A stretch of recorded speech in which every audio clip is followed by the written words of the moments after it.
Welcome back to another live stream. I hope everyone is doing well. Let's hope everything is set up correctly as usual. Looks like it is.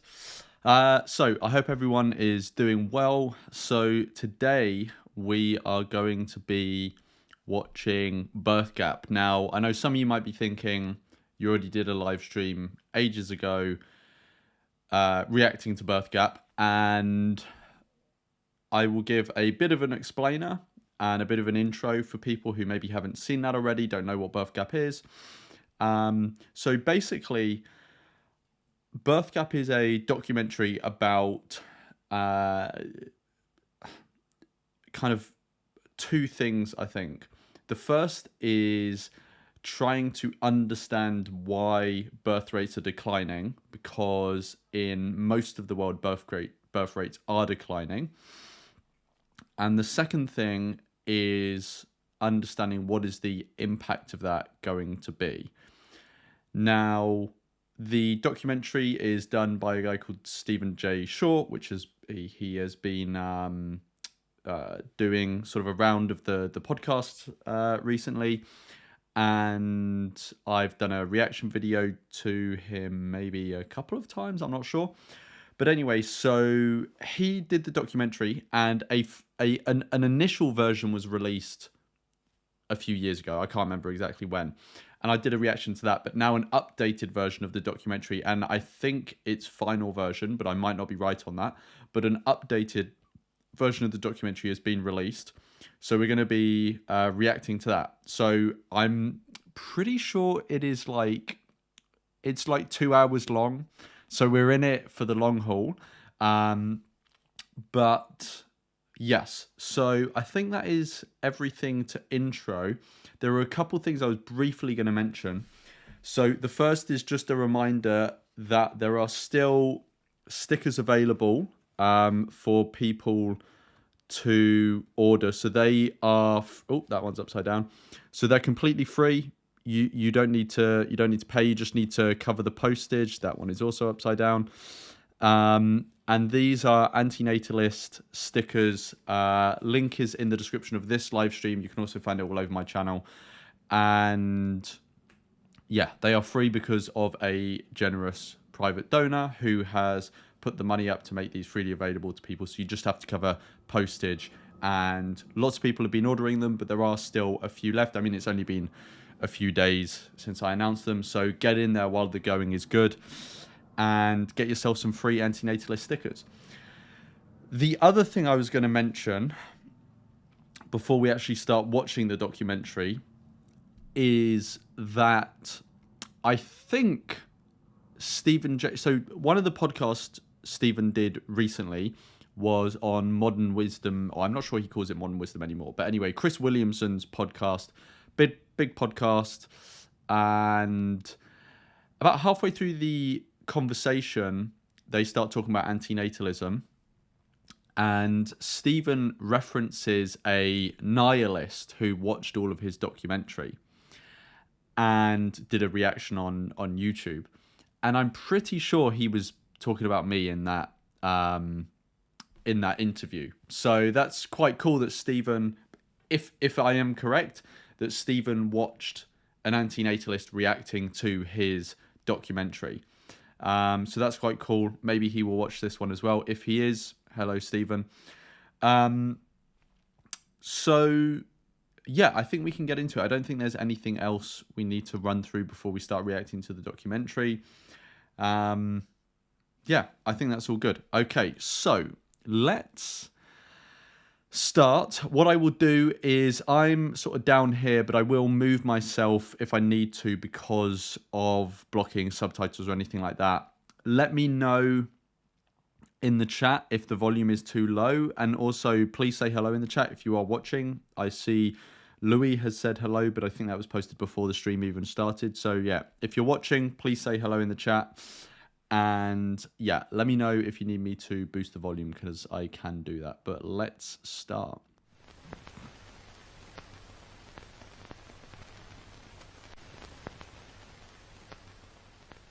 Dr. Ehrlich, your main concern has been the population bomb, as you call it in your book. What hope is there? We've got to use political processes. In the not-too-distant future, the government will simply tell you how many children you can have and throw you in jail if you have too many. I do know that at this time, unless now we think of what America is going to be like in the year 2000, this increase in population, and do something about it to stop that pressure, we're going to reap the whirlwind. Because look at what the year 2000 will be. If the present trends continue, our cities are going to be choked with people, and they will be impossible places in which to live, and the explosions will be even worse. We hear so much about overpopulation in countries like India and South America. Is there not perhaps a more real problem there than here? Well, the problem in South America or in India is the growth rate's extremely fast, and this is going to lead to a tremendous amount of starvation there. If we do not, by humane means, limit our numbers, then numbers are going to be limited by more famines and shortages. The disaster will take the form of famine, plague, or war. They're mankind's old companions, fundamentally. You just got to remember this. There's no way out of the arithmetic. There will never be 7 billion people in the year 2000. And now a milestone for all of us on this planet today. The United Nations declared that today the world's population reached 7 billion people. That relentless population clock just keeps on ticking and ticking. Well, if they kept such a clock in Italy, it would be ticking backwards. The government there thinks there are not enough Italians. Demographers warn that the shrinking population could drag the country into an unprecedented economic crisis. Dire predictions of an overpopulated planet have been with us for centuries. What if they're just plain wrong? Alert, the number of babies born in America last year falling to a 32-year low. But there is already a population crisis hitting major economies across the globe. Look at these numbers. How do you explain this decline? You know, you've got cases like Japan where adult diapers outsell baby diapers. The world's falling birth rate isn't on the list of major threats to life as we know it, but it soon will be. Taxes are destined to soar, pension systems will become unsustainable, while our healthcare systems won't be able to cope with the ratio of old people to take care of compared to the shrinking number of taxpayers. Businesses will struggle to find workers to hire, school closures will accelerate, while social care will continually be slashed. And they say it's an economic time bomb. I'm worried about the birth rate. Most people think we have like too many people on the planet, but actually this is an outdated view. I think that the biggest problem the world will face in 20 years is population collapse. Collapse. I want to emphasize this. The biggest issue in 20 years will be population collapse.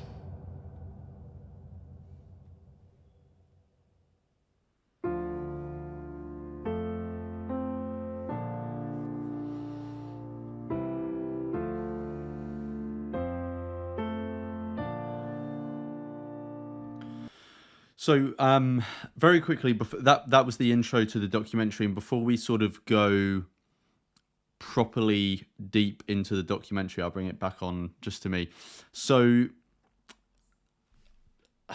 I want to maybe give a bit of context into how this documentary relates to antinatalism in general, because this documentary is really going to be centered around demographics, economics, things like that. From memory and looking at the discussions that Stephen Shaw has had on podcasts, there's not really any ethical or moral exploration. You can say there's a general sort of ethical undertone in that not creating people is going to result in bad consequences for elderly people or society in general. And so there's a moral issue there.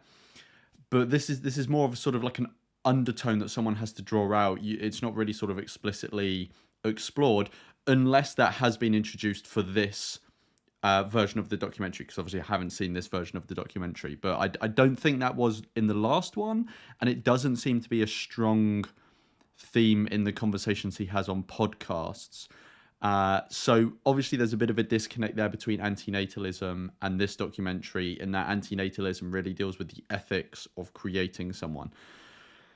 But anyway, how I see this documentary and the general message or the thing it's trying to explore relating to antinatalism is that when you when you make this case about birth rates declining being a negative thing because of the impact it's going to have on society in general or elderly people, this is kind of making the case that we should be increasing birth rates, right? At least from what they are today. And then you start to bump up against the anti-natalist argument, which is that obviously we shouldn't be creating new sentient beings. Now, the reasons here are care for the elderly, general sort of degradation of global systems, and the fact that our economic sort of structure or the economic systems we rely on are tied to there being more humans being brought into existence. So are those good moral reasons to create someone is kind of the question. And in my view, from an anti-natalist perspective, none of those are. So if we talk about care for the elderly first, obviously, and I'm going to take my jumper off because it's actually heating up. So obviously, hang on a minute. So obviously, care for the elderly is important. So elderly people, just like everyone else, didn't choose to be created. They didn't choose to be born or to come here, right? So obviously they deserve sympathy. They deserve sympathy. They're in a predicament where they are elderly. They are losing their physical and maybe even mental capacities. They cannot care for themselves as much, and so they rely on others to do the caring for them or to carry out basic tasks. That's not a position anyone wants to be in. That's not a position anyone asks to be in. So you've got to obviously have sympathy for those people. We are going to become those people someday, and there may be some of those people watching. So obviously you've got to have sympathy for people in that predicament.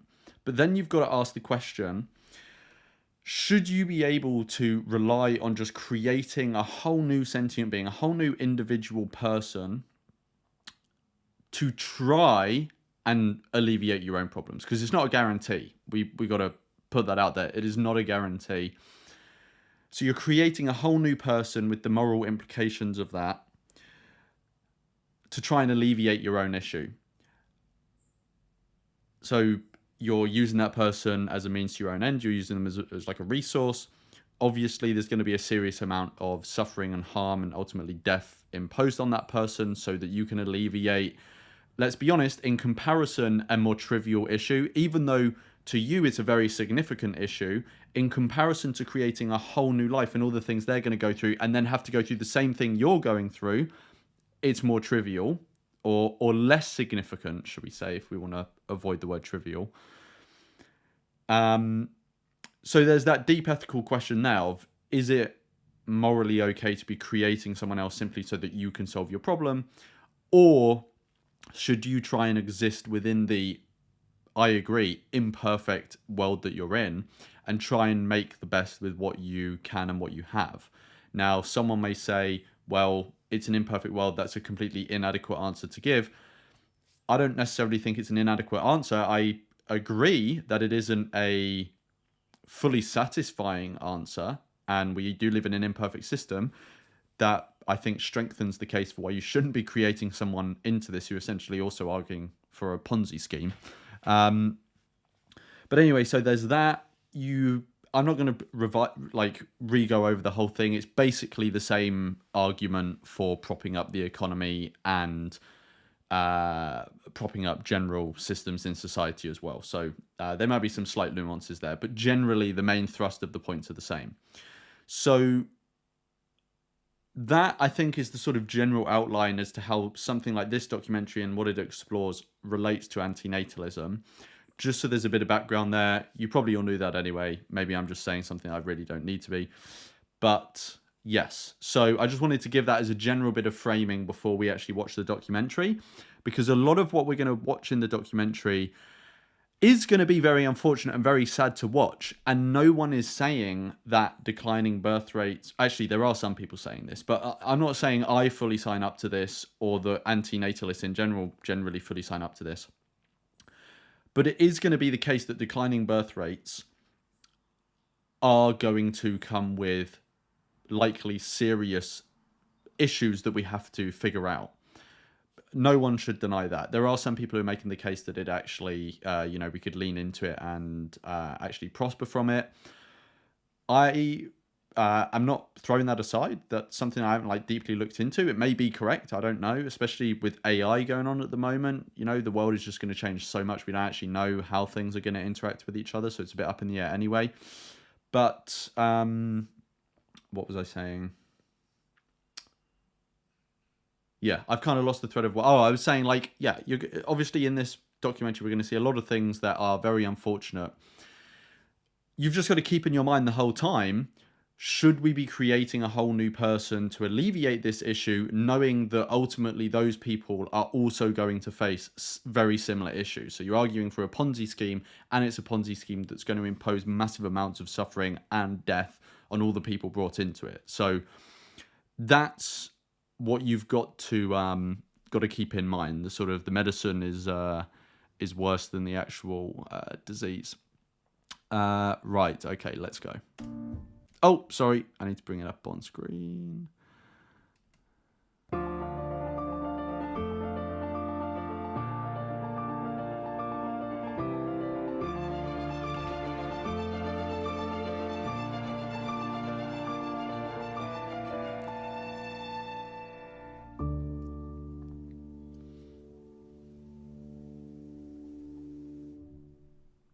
He's a good person, but he was not ready to be a father.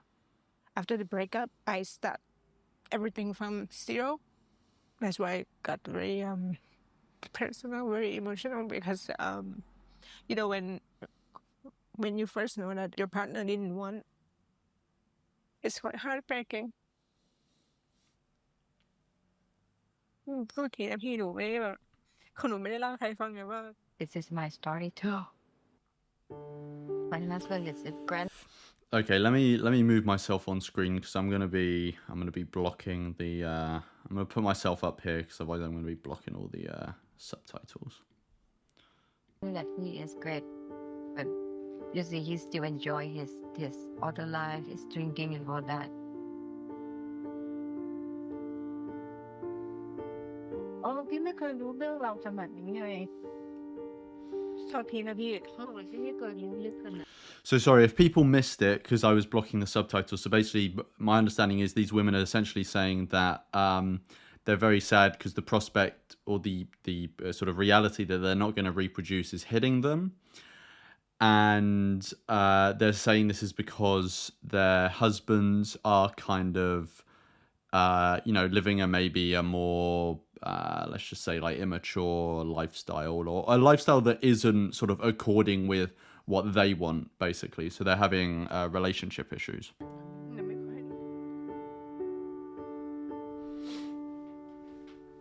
Why are people having so few children? The more I read about falling birth rates, everything was negative. You enter a downward spiral. As you have fewer and fewer children, you have fewer and fewer future mothers, which in turn goes on and on and on. And no society in history has been known to come out of that spiral. I started the BirthGap project in Cambridge, Massachusetts in 2016 after seeing data for Germany showing there are only half the number of children there now compared to 50 years ago. What are we going to talk about today? Global population collapse, what else? A fun topic. How's the audio? As a lifelong learner, I had been brushing up my skills on data science. My goal had been to find an explanation to one of the world's great mysteries. Why did the number of children being born in Italy, Japan, and Germany fall so rapidly at the exact same time? Whether data can help answer that question or not, one thing's for certain, with this trend having spread across the entire industrialized world and beyond, we're all going to notice.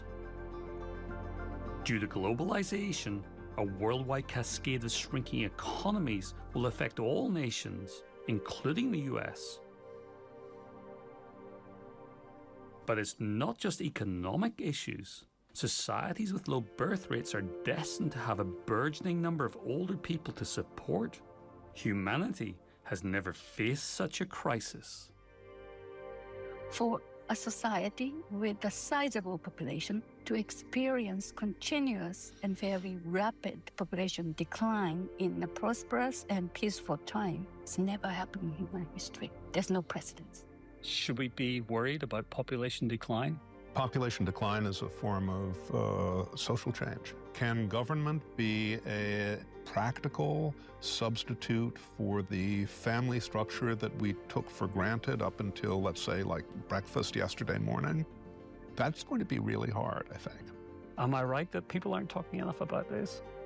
In my view, incontestably you're correct. So why aren't they talking about it more? Well, to some degree, maybe people haven't been run over by this problem themselves yet. Do people talk much about... Sorry to pause again. One thing I was also going to say is actually maybe where there are some... I was going to say common ground, but I don't know if this would actually count as common ground between people like Stephen Shaw and anti-natalists, because what I was going to say was anti-natalists can recognize there are declining birth rates and that there can and will be issues that occur off the back of that. And an anti-natalist approach to that presumably would be accept the reality that these issues are going to happen and trying to prepare for them and put systems in place so that it eases the, it mitigates them, basically. And there are a section of the people talking about birth rate decline that are not anti-natalist, but that could probably align with anti-natalists on that issue in terms of we need to prepare for this and make it, ease ourselves into this transition to a lower population with lower birth rates. But the current predominant sort of the paradigm of discussion around this topic that I've been seeing is that there's a resistance to this. There's a recognition that there's declining birth rates, but then the response to that is, well, we need to try and get people to have more children. Now, obviously that prescription comes in all shapes and sizes. So Stephen, the maker of the documentary, I think takes a sort of maybe what you could say less radical approach. He basically says, I think we should try and change our economic and political systems such that the people who want to have children can have the children they want to have. Other people take a more radical view, saying that we need to encourage people to have more children than they otherwise would.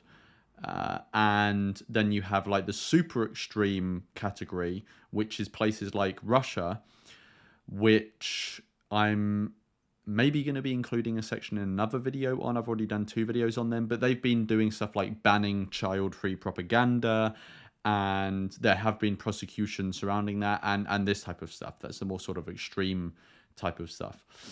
So, yeah, I think I've said everything I wanted to say on that. There is possible room for common ground and cooperation between anti-natalists and people talking about this subject, which some people may be surprised by, but I think it is the case. Although the current sort of center of gravity of the conversation around this at the moment isn't really aligned with anti-natalism. It's actually trying to push back against things, try and resist it, whereas anti-natalism would embrace it and try and mitigate the issues. But yeah, anyway, let's go back to watching. falling birth rates? I don't think that people talk a lot about this. It's a minor problem, I think. Are you worried about America's long-term low birth rates? I don't think it's a terrible thing. Culturally, birth rates have different rising and fallings. Are people worried about this, about not having children? Do you worry about I don't worry. Do you worry? No. We don't worry No, you about don't these worry. things. We have other things to worry about. But is it really a problem? Is it bad for the country? No. Is it bad for workforces? We have robots. We have much more automated work.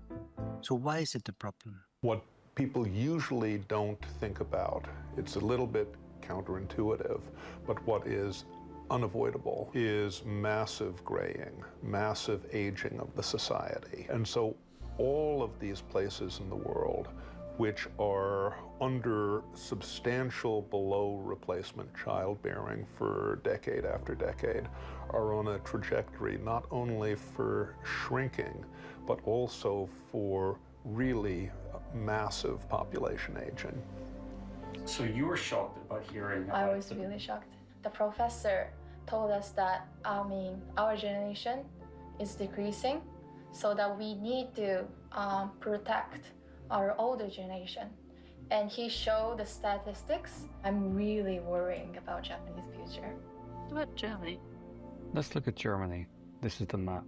Oh dear. Look at that. I would not have expected this. I was not aware of this. Not at all. What's the impact of this? Huh? Understanding population trends can be tricky, partly because it takes decades for changes to play out. Initially, low birth rates are almost undetectable except to maternity wards, but soon enough, we'll find closing schools, businesses that can't find staff to hire, and then close because they can't find enough customers. And meanwhile, the cost of providing our older generations with healthcare and pensions will continue to rise and rise as more and more people live longer and longer. To understand the scale of the problem, we just need to look at the world's falling fertility rates and how many countries have fallen below the population tipping point. Demographers call this tipping point the replacement level, when women on average are having 2 children that survive into adulthood. Today, 75% of us live in countries below that tipping point, and yet somehow our focus has remained on fears of never-ending population growth. In the world of statistics, Hans Rosling is a rock and roll star. And in an era where the talk is of rapid population growth, he uses hard data to try to communicate the opposite story. Here's a clip from his film, airing tomorrow night on BBC Two. Up to 8, and then... So when I was a teenager, I used to watch Hans Rosling stuff. And I mean, he's like a super engaging orator, speaker, lecturer. And yeah, I mean, obviously he was sort of, yeah, anyway, I was going to go down another road, but we don't need to go down that road. Like, I really valued his promotion of focusing on evidence and statistics and data and research when it comes to constructing our view of the world and understanding what's going on in the world. Because, you know, yeah, you get a lot of political movements, obviously, that kind of take a kernel of truth, exaggerate it, and rile people up with a fictitious view of the world, or at least exaggerated view of the world. But Hans really tried to get people to actually understand the world through data and research, which I really enjoyed listening to and like learning about. It goes up to 9, and then it goes here. But see, it's slowing down. By the end of the century, it's becoming more flat there. And if I do a No one could explain population trends better than the late Hans Rosling, including why our total headcount will increase for a while, despite the number of children having peaked. Now, this will confuse you, because how can then the total population grow like this if the children doesn't increase? Where will all these adults come from? And to explain that, I will show you the world population, ladies and gentlemen, in the form of foam blocks. One block is 1 billion. We have 2 billion children in the world. Then we have 2 billion between 15 and 30 years of age. We have 1 billion 30 to 45. We have 1 billion 45 to 60. And then we have my block, 60 years and older. We are here on top. Huh? So this is what we have today. Now, what will happen in the future? Do you know what happens to old people like me? They die. The rest, they grow 15 years older and have 2 billion children. These ones are now old, time to die. And then these ones grow 15 years older and they have 2 billion children. This one die and the rest grow 15 years older and have 2 billion children. And without increasing the number of children, without increasing the length of life, we have 3 billion people more by this big inevitable fill-up of adults, which will happen just when the large young generations grow up. Hans Rosling's building blocks explain beautifully how the world's total population is going to fill up with older people and not children. Yet before this project, I had no idea about low birth rates outside of Europe and Japan. I would say at the moment, we can break the world down into 2 components if we oversimplify. Sub-Saharan Africa and everybody else. If we take all of the rest of the world, all of non-Sub-Saharan Africa, we're already below the replacement level. And we've been below the replacement level for a little while now. Barring compensating immigration, no society can survive long-term below this replacement level tipping point. And the farther down birth rates go, the faster they will decay, or to use the correct mathematical term, exponentially decay. Nations like Japan, Italy and Germany, with birth rates around 1.4 children per woman, will decay by around 1/3 per generation, meaning that in 2 generations, the underlying population will fall by over half, and in 3 generations, by 70%. But it turns out, ultra-low birth rates go far beyond these countries. All, without exception, all industrialized countries, developed countries, have below replacement fertility. And we know what happens with continuing below replacement fertility. What's working pretty well now, manifestly, is going to be unsustainable a generation from now if you just do the arithmetic. It's striking, and there is no single explanation. In different contexts, you have very different stories. But the trend started around the same time, in the early 1970s. Yes, that's amazing, the amazing thing. And in the West, this is attributed to the pill. In Japan, the pill was introduced in the early 1990s. So it's interesting, though, that while Europe blamed the contraceptive pill for the fall in birth rates, it's not the case in Japan. But yet it was falling at the same time. At the same time, yeah. It's so difficult to describe, and it may be very different things in different places that are causing these changes. In our culture, it's completely different. Like in Western context, about 1/3 of babies are born out of marriage. But in Japan, marriage and childbearing are closely associated. So it's very different. And again, there is something strange. In Germany, education is fully subsidized. Completely opposite to Japan, because education in Japan is very expensive. So there are lots of contradictions. As a statistician looking at raw numbers, if you just look at that coldly, you'd say the probability that there's some common driving factor is very high.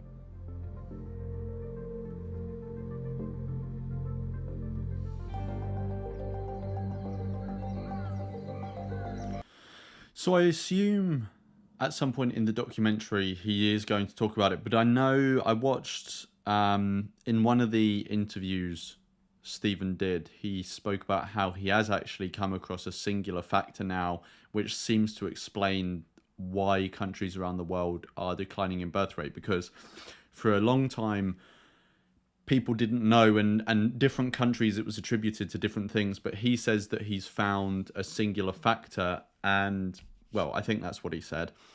And if I'm remembering correctly, that singular factor was that people were having their first child later in life. I think it was the average age that someone has their first child in a country. The later it is, the lower the population, the lower the birth rate is.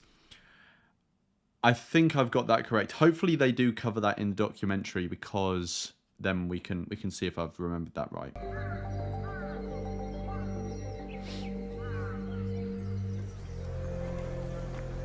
Why is it in Japan many people have no children? Why the population's going down? Why women having so few children? Are you worried about there being so few children in Japan now? He's in a rush. She doesn't know. She doesn't know. Yeah. Samimasen, speak English? Eigo? Okay. Still really don't understand why Japanese people are having only 1.3 Yes, children. yes. I don't know. Why? Well, the weird thing is that many women wants to have children, but I don't know why, like the current society is struggling with low birth rate. Young people has maybe losing some expectation for their bright futures, I think. Working long time is a very easy solution. You can so easily escape from such kind of discussions. We're talking about why in Japan population is going down, because people don't get married, people don't have children. Why? Why? I don't know. It's taxes problem. Tax problem? Yes. Yes, taxes problem. I love Steven!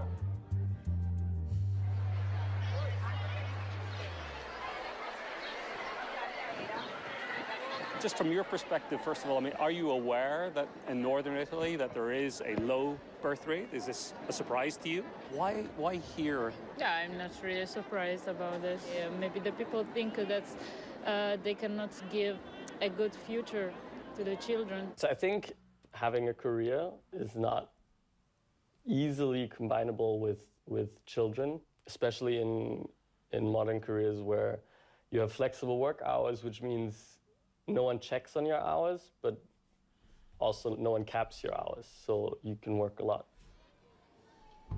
Pourquoi les gens avoir moins d'enfants? Honnêtement, j'ai aucune idée. Why? Why is this happening? I don't know. I don't know. Maybe they think that they can live a happy life if they have the children, because they have to work just to have a baby. After 50 years of unsustainably low birth rates, countries in Europe and Japan are fast becoming inverted worlds with too many retirees for the shrinking workforces to support.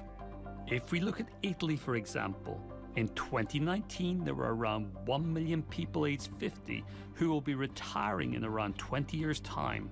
Then, if we look at the number of newborns who, in around 20 years' time, will be entering the workforce to support these retirees, they're less than half. Any large gap between the number of newborns and the number of people they will have to support into retirement is significant socially and economically. Given that these gaps are being caused by long-term low birth rates, I decided to call any shortfall in workers birth gaps. I wanted to show these birth gaps on a series of regional maps. First, I colored any regions that did have more babies than 50-year-olds green.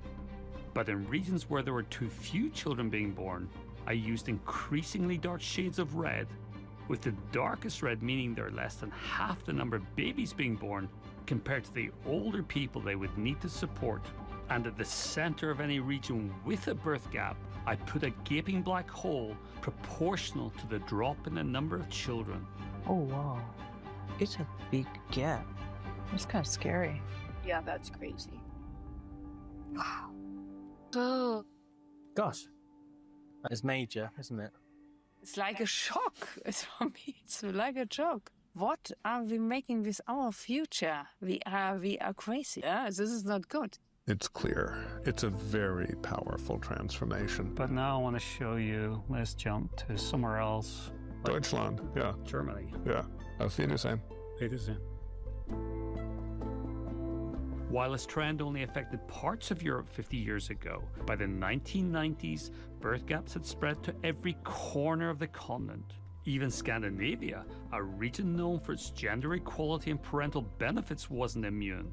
In Denmark, a country that offers 1 year paid leave and free education, the birth gap had reached 30%.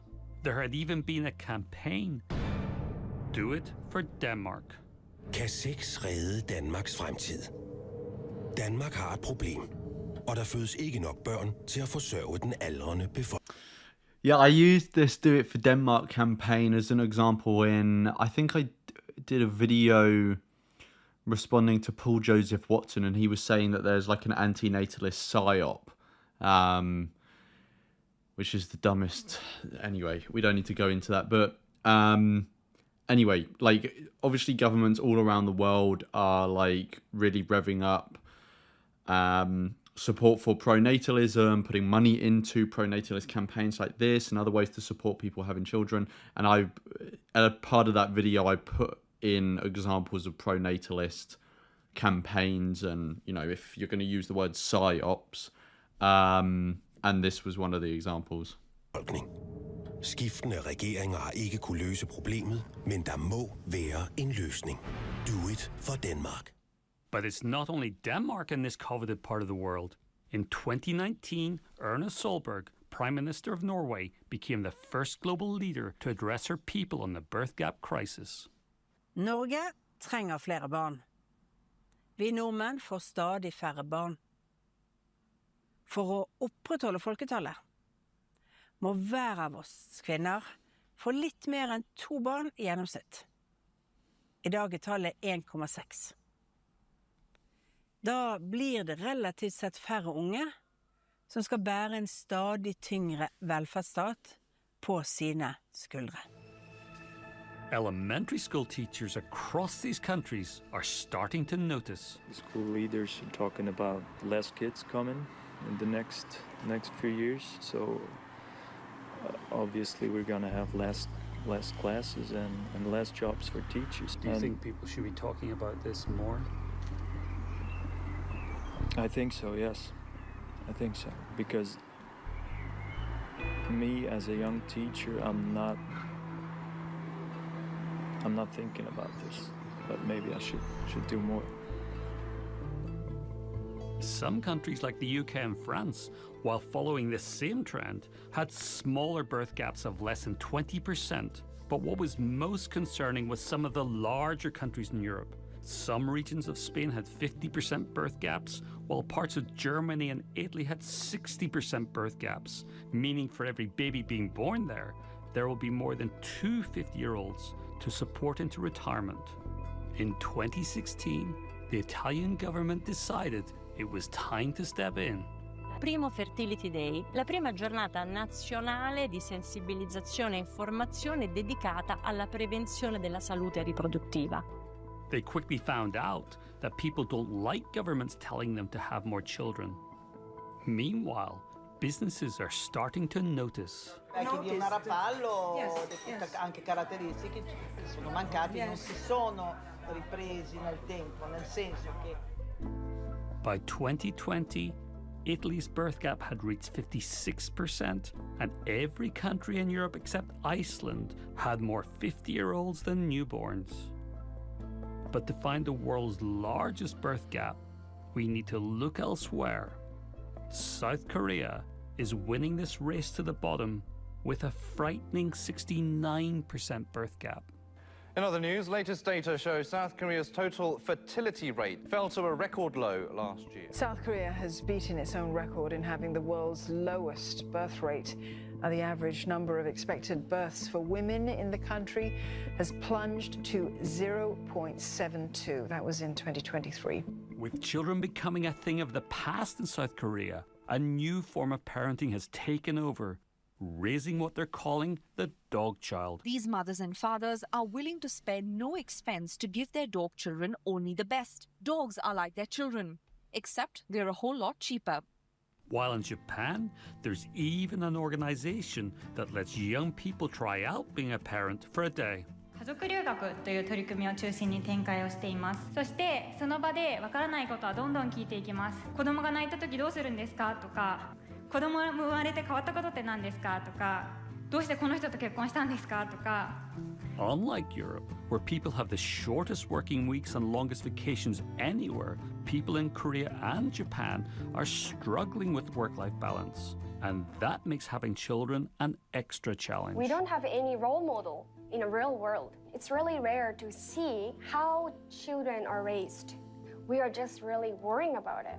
We don't have specific image, so the issue is in our mind, I think.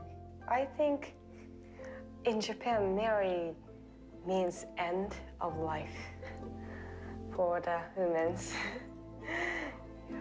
Japanese work a lot, like for example until like 2 or 3 a.m. I think I'm kind of a woman who wants to pursue the career, but I feel really pessimistic about it because I feel like I should give up my career or my dreams for having children.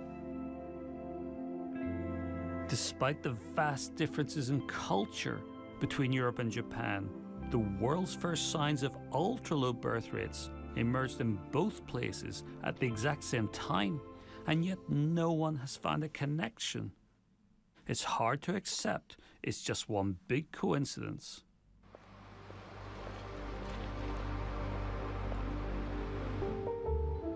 Red means low births, black holes mean very low birth. That's pretty bad. No, it's not.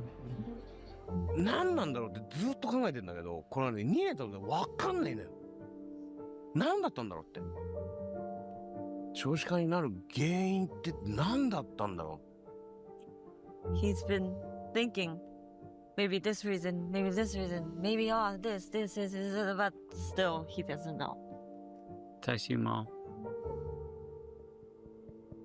This didn't happen overnight. Birth rates have been at ultra-low levels across Japan and Europe for decades. And I remain convinced these trends were connected, but no one had yet found the common factor. So we knew you were responsible for the divorce for Denmark. Yes. Well, actually, it's Eva Lundgren who is responsible for that campaign. Let me see if she's there right now. Fantastic, I appreciate it. She'll be here in around 15 minutes. So we'll do it right here. Yeah, we can do it here. So what was the inspiration for deciding to make this campaign? At the time of this campaign, there had been small stories in the serious newspapers, not on front page, but on page 10, 12, 13, that this was a serious issue. It's not a sexy topic, really, but we can make it sexy, so yeah. Well, you can. Yeah, I can. Bevis, du har undfanget et barn, og vind 3 års forbrug af Do It for Denmark. Why is this happening? It seems that when my mom was a young mom, her life certainly changed, but not that much. And in our time, it's more like this is a shift in your life. That's serious. You have so many things you want to do. You want to educate yourself. You want to find the right partner. You want to have fun. So it seems that the time is never right. I'm kind of not ready. Hell no. Hell to the no. I'm not ready to have kids. I've always thought about having kids. I'm also not in a place where I'm married or pregnant or thinking about getting pregnant. So maybe in a few years that'll be another discussion. All of my friends are head down into their career. None of them are married and none of them have kids. Everybody's just career driven. So I feel so much pressure from my family and Kenny's family. They're constantly asking us, when are you going to have kids? And just trying to explain to them, I just really want to establish my career first. I'm still very much focused on getting at a certain place in my career before thinking of, my brain cannot even think about that yet. I've always wanted to have children. I've always wanted to have children while I was young, but not now. Do you want to have kids? That's the biggest question I've been asking myself. And ever since we got married, I've been constantly debating with myself on whether I want to have kids. Am I just blaming the environment? Honestly, I don't know the answer. Am I going to regret this if I don't have any kids? I had to go through the motions and emotions of my life. And I think I had to do my career and do the marriage and get to the mental place of it's time. I don't want to be that mom that misses my child's first steps because I'm away. I want to wait until I can say, you know, I can afford the time off. It's fine. So when would that be? That's the crazy thing. I don't know. And now, birth gaps are coming to America. By 2020, the exact same trend saw 39 states with more 50-year-olds than newborns, with New England leading the way with a 29% birth gap. America is starting to notice. Fewer babies born in America last year than at any time since Ronald Reagan. That is what's not. The birth rate is way, way down. It is. Has it been a surprise to you that low fertility is becoming an issue in the US? It took a while for us to notice. It took us a little while to catch on, but now that we have, I think people do find it worrying, and justifiably so. There's a lot of economic and public policy reasons that that's going to be a big problem for the US going forward. You've got more and more older people retiring, being supported by fewer and fewer actual people working, right, who are in turn having ever fewer babies. Right. It's an impossible situation. Right. The good news for America is that because of immigration, our birth rates stayed high long after everyone else's had fallen, which means that we get a preview in a way that almost no other industrialized country does, which means we can look at those other countries and say, I don't want that. What do we do? The disturbing trend is that the fertility rate falling below the replacement level. In other words, the workforce becomes too small to support the growing retiree segment. It's a very troubling trend. As you've said before, we've seen it in Japan, Italy, and elsewhere. Who would have thought we'd open the show with the birth rate falling to the 32-year low? Having started in Europe and Japan at the exact same time, this trend has spread relentlessly across the entire industrialized world and beyond. And this trend will have long-term consequences for us all. To understand the reality facing us, we need to convert fertility rates into societal half-lives, the time taken for births to half, then half again, and half again. We can visualize this by creating a societal half-life chart. A birth rate of 2.0 children per woman means that births would half every 800 years, but only one notch lower at 1.9 children per woman, and that reduces to only 300 years. Another notch down to 1.8, and it's only 150 years. Move down to where most industrialized nations are today, and births are going to half every 50 to 60 years. For China these days, it's 40 years, while for South Korea, Singapore, Hong Kong, and Taiwan, births are halving in the blink of an eye. The collapse of South Korea's birth rates happened inside a single generation. And with the entire industrialized world now seemingly trapped in this curve to nowhere, this trend was not going to stop here. And the data told me the next victim would be Latin America. So how many brothers and sisters do you have? Eu tenho 8. So you said you liked coming from a larger family, but why did you decide to have a smaller family with only 2 children? Diferente, você tem acesso à informação. Eu amo meus irmãos, mas lógico que eu não ia ter condições financeiras e nem quero, eu venho de outra realidade.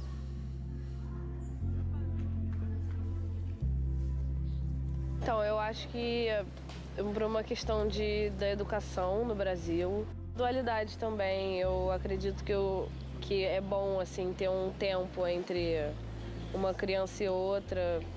Can you see yourself having 3 children? 4 children? 2. No máximo. Maximum 2. Sim. Do you plan to have children one day? I do. I actually do plan. Not now, but I do. I'm 31. Really? Yes. So not now. When's a good age? I don't know if there is a good age. Gosta de poder fazer as coisas sem ter que se preocupar muito, né? A gente até já tocou nesse assunto, assim, daqui, sei lá, uns 4 anos, a gente vai ter que pensar nisso. Se a gente for ter filho, eu gostaria de ter mais de um. Se algum dia a gente resolver ter filho, provavelmente a gente vai acabar resolvendo ter só um. É uma coisa que a gente vai ter que discutir daqui a 4 anos. Oh, that's a tension in their relationship that's just been brought out on camera. Oh dear. Estamos juntos con el padre de mi nena y somos nosotros 3. Es ella sola y no queremos. Ambos dos no queremos. Not 6 more to have 7 children like your mother? Soy sincera, no. Lo que me falta es paciencia. Do you think you will have children one day? Sí, me encantaría, pero más grande. Sí. Having 4? No. How many? 2, 3. 3? Por mucho 3. For you, do you think you'll have children one day? No. Espero no tener hijos ni por equivocación ni a propósito. Eso siento que me quitaría toda mi plata y toda mi libertad. A que pasar trabajo, a pasar necesidades no sería bueno. Entonces ya yo creo que con 2 está bien, ya con 3 no podría. No, está bien con 2.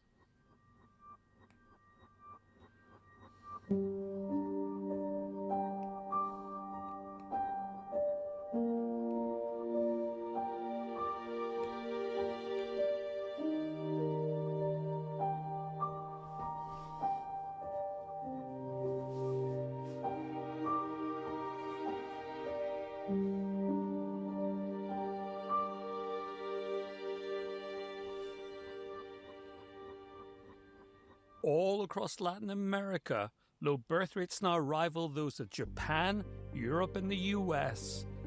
This just couldn't be a random series of unfortunate events. There had to be a connection, but the only connection I could find was a common conundrum. When we say replacement rate is when the average woman is having 2 children, of course, not all women are having 2 children. Some will be having 1, some having 3 and 4, and some, for differing reasons, having none. In very simple terms, if we exclude those having more than 4 children, to get an average of 2 children per woman, those having 3 and 4 should be in balance with those having either 1 child or none. To get an overall birth rate of less than 2, it's a mathematical necessity that those having more than 2 are outnumbered by those having none or 1.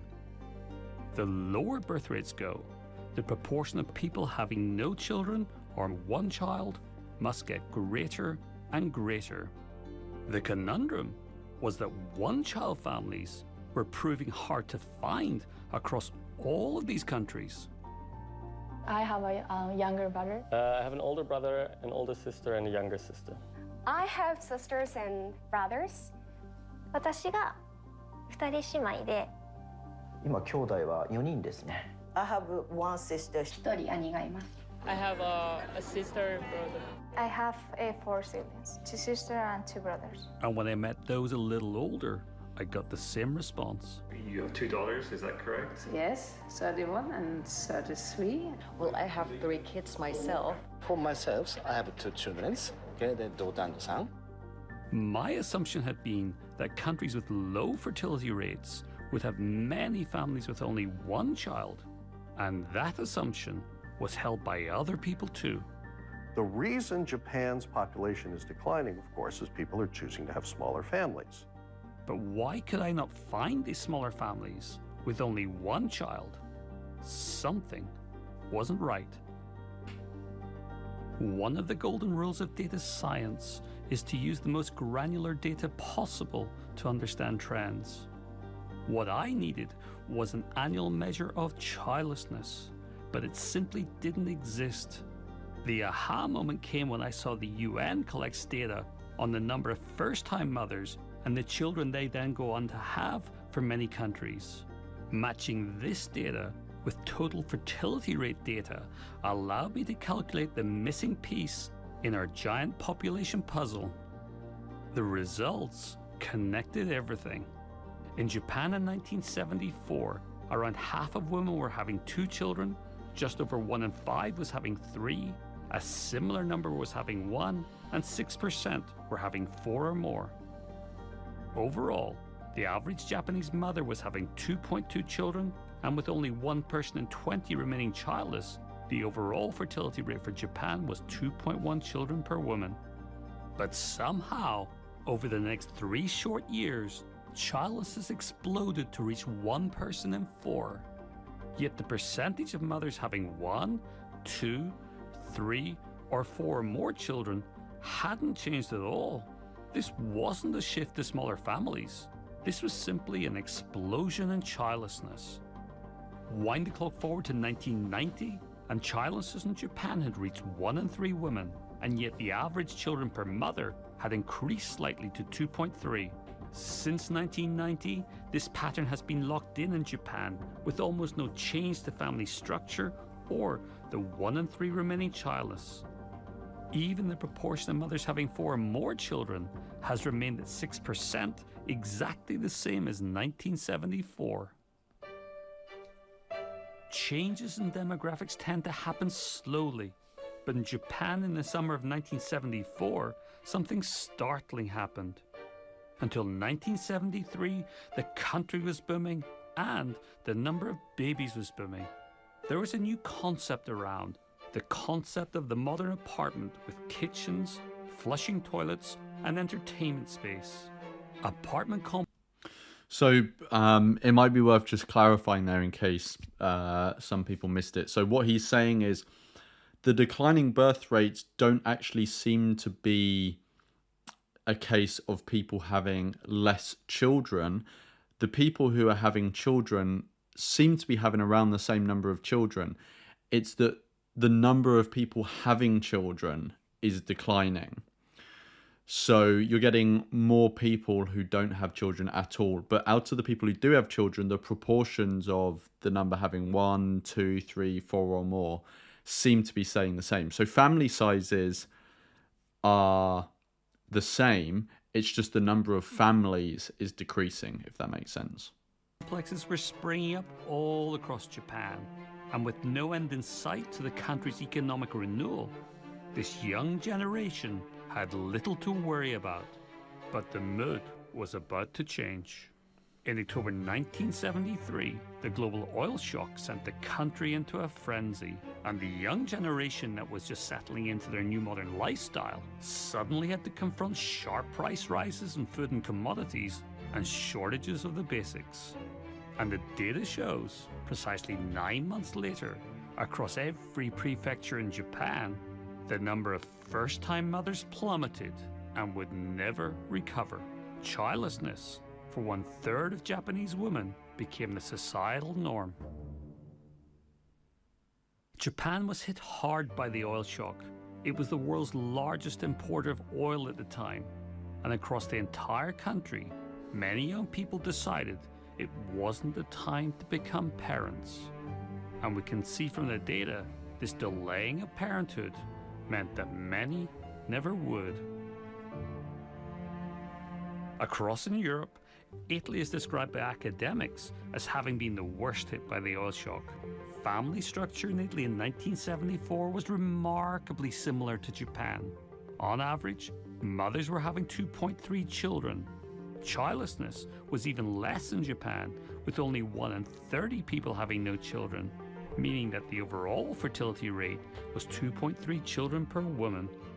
Wind the clock forward only 3 years, and we find just like Japan, childlessness exploded from 1 in 30 people to 1 in 5.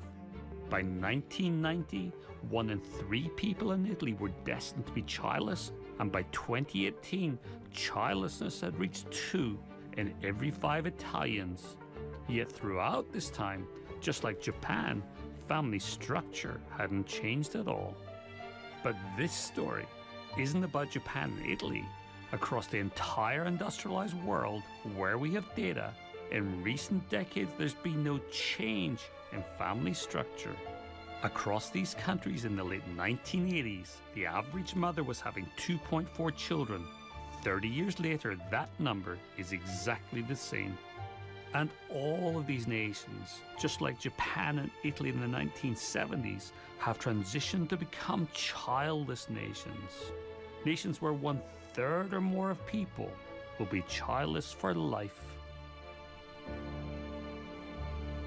What is... Before we continue, we've got a few more people watching now, so it'd be interesting to hear whereabouts in the world is everyone watching from. Let me know in the chat below, and we can see which countries come up and see if they've been getting a mention in the documentary. But yeah, it'd be cool to hear where everyone is watching from. Fascinating is how these rapid transformations align with major turmoil. For South Korea, it was the currency crisis of the 1990s that saw childlessness rocket to 45%. So we've got India, we've got US, I'm assuming that's US rather than someone just saying us. We've got Washington State, which is also US. We've got Brazil, so the US and Brazil have been mentioned. India, I'm not sure has been mentioned so far, which is surprising because you'd think... I know this is about population... birth rate decline, and India has a very large population, but it has actually had a declining birth rate. So it's interesting it has been mentioned. We've got Australia as well. Keep them coming in wherever you guys are watching from. For Germany, the fall in birth rates coincided with the 1968 student protests. And while Germany is one of the countries that doesn't provide the data needed to calculate childlessness, we can see they followed the same trend as Italy and Japan. But it's not just these countries. The exact same trend can be seen across Spain, Portugal, Austria, Switzerland, and beyond. For America and many countries around the world, it was the 2007 financial crisis. Before the crisis, the average mother in the US was having 2.5 children, and only 1 in 7 people were childless. Yet just like other financial crises around the world, within a few short years, childlessness would rocket to reach 1 in 3 people. And yet during the same time, the average number of children per mother in the US increased from 2.5 to 2.6. The 2007 financial meltdown was a global crisis, and just like the US, the transition to childlessness happened in Canada, Malaysia, Netherlands, Costa Rica, Ireland, and beyond. With so many examples of crises around the world triggering high levels of childlessness, and with no example of any society ever recovering, this feels like a trap. A birth gap trap where it becomes a societal norm to start families in their 30s, when for many, it simply won't happen. I've been searching for the answer to the wrong question. Instead of asking why people are having so few children today, I should have been asking why so few people become parents today. It turns out there is no trend towards smaller families. People who do become parents are just as likely to go on to have 2, 3, 4 or more children as decades ago. It's all about having the first child. With childlessness having exploded so fast during times of uncertainty in so many countries, this doesn't feel like childlessness by choice. This feels like unplanned childlessness. Hello, my name is Jodie Day and I'm a childless woman. And I'd like to introduce you to my tribe. This tribe has always been amongst us, but what's different about it now are the numbers. 1 in 5 women like me, born in the 1960s, turned 45 without having had children. That's double what it was for our mother's generation. It's up to 1 in 4 as what we consider the more family-oriented cultures like Ireland and Italy, and even macho Australia. Up to 1 in 3 in Germany and Japan. Now, whilst these numbers don't give us any qualitative information about why a woman might not have children, we rarely get to hear from the many childless people who had hoped to have a family one day. Yet academic studies, large-scale surveys, and my own research confirm that the majority of childless people had planned to have children one day. so that leaves a whopping 80% of women without children, childless by circumstance, with those circumstances varying widely, but often featuring the absence of a willing or suitable partner during our fertile years, or even an unsuitable partner. If you'd heard the heartbreaking stories I'd heard. So a big reason why we're seeing more and more infertility these days is because of delayed childbearing. As women's eggs get older, it just gets harder to get pregnant. Imagine that these are eggs, okay? And this is a 20-year-old. So when a 20-year-old comes in and we do an ultrasound and we're able to see these 20 follicles, I tell them this is great news. You're 20, you have all these 20 eggs, and this is for this month. And next month, you're gonna get another 20 eggs. Except that when a woman is 20, not all her eggs are good. For every 5 eggs that she has, as young as she is, for every 5 eggs that she has, maybe 3 of them are good. Those are the orange ones. And even a 20-year-old, as healthy and as young as a 20-year-old is, 2 of those eggs out of 5 might not be good. This is a 20-year-old. This is a 45-year-old. You see how things have changed between 20 and 45. Now, 45-year-olds still have good eggs, but these are hard to find. It's how nature does its job. Even though there are some amazing technologies today, like egg freezing or embryo freezing to help women delay this childbearing time in their life, I don't think that either the media or what you hear from other people always really explains the depths of how much struggle there really could be. Generally, this treatment required several cycles, several trials, and as a doctor, it's hard to describe how I'm feeling seeing those patients who have to give up that treatment after having a hard time mentally, physically. Actually, fertility treatment is very hard. So giving up must be horrendous for men and women. Yes. When a celebrity conceives late in life, reproductive life, we probably know it's an egg donor, or it's possible that she froze embryos a long time ago. It's definitely a misunderstanding, a miscommunication, a miseducation of the public. I literally wake up every single morning, I'm gonna get emotional, and I bless my children, because I just feel very, very fortunate that I was able to have them.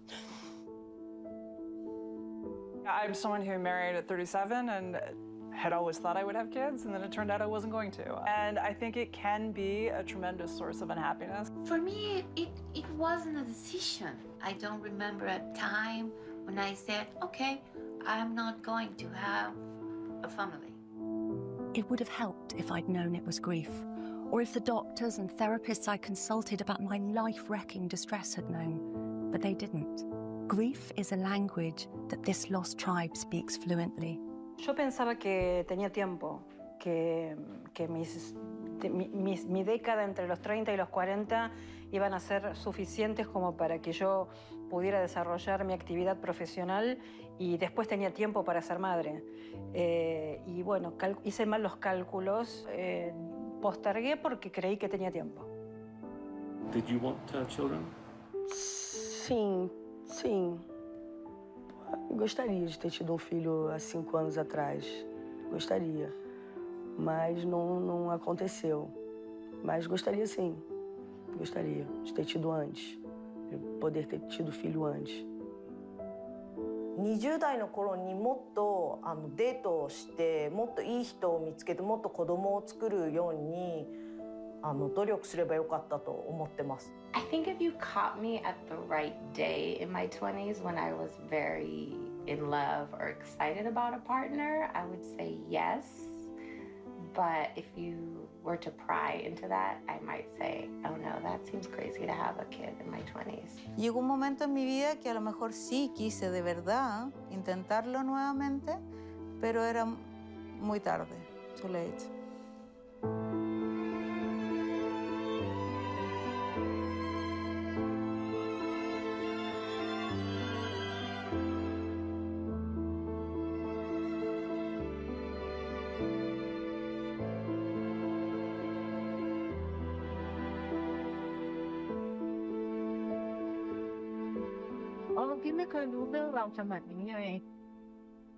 I just want to get synchronized with my husband with our plan, our saying is still on the same page.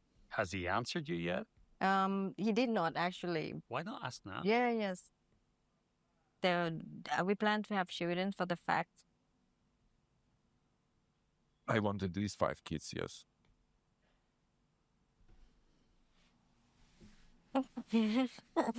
My husband being ridiculous about that because I am the age delay. You see, I am 44, and then to my friend, you know, he's saying this 5 kids later. I think it's a joke. I feel like I'm a cow. If I lucky, at least to pass one. One's enough. To me, yes. Well, best of luck to you both. And our cultural script, which says, you know, sometime around the age of 30, Mr. Magical Amazing will pop up. I think it is a mistake. If you wait until you're 28 or 30 to find a partner, well, you've got 5 less years of your fertility to recover from bad dating mistakes.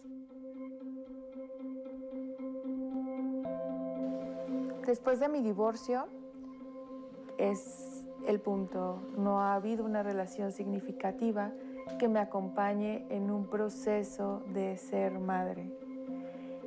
Porque además, en estos 5 años, este proceso de reconstitución.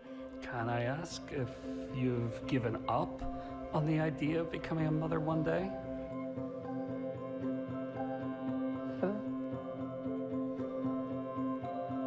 Sí, estoy considerando la inseminación. I think one thing that's worth saying, and I'm gonna go and get my jumper and put it back on, but one thing that's worth, let me bring it back onto myself, and then so one thing that's worth saying is that obviously, you know, an antinatalist doesn't take joy in seeing people in these circumstances and being really sad about the fact that they can't procreate. Like, that isn't something we should take joy in, obviously, but you've got to put that sadness in context. And the context is that they want to create, they've got this, what almost seems like a sort of, it's a strong enough desire to the point where kind of seems somewhat reasonable to call it an addiction to this idea of creating another human being. And because there's the prospect of them not being able to do that, they're obviously getting loads of emotional fallout from that. And like I said, we should be sympathetic with those people.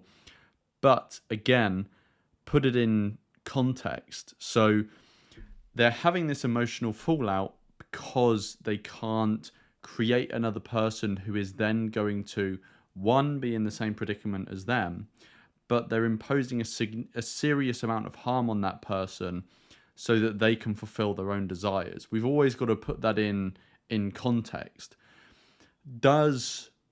Even if it's a really strong desire you have, does your desire that is going to, if you don't get it, cause you emotional fallout, is that a sufficient justification to impose that serious level of harm on someone? We've always got to keep that in mind because, yeah, it's sad to watch this stuff, but we've got to remember that these people are sad because they're not able to commit an immoral act. Anyway, let's get back onto the documentary. Sí llevar a cabo este proceso. If I had a magic wand, what would I change? I would have done it earlier. I would have had children in my 30s. I think I'm lucky conceiving in my early 40s. So a lot of women do leave it late, and you know, they're not as fortunate as I was. And I would.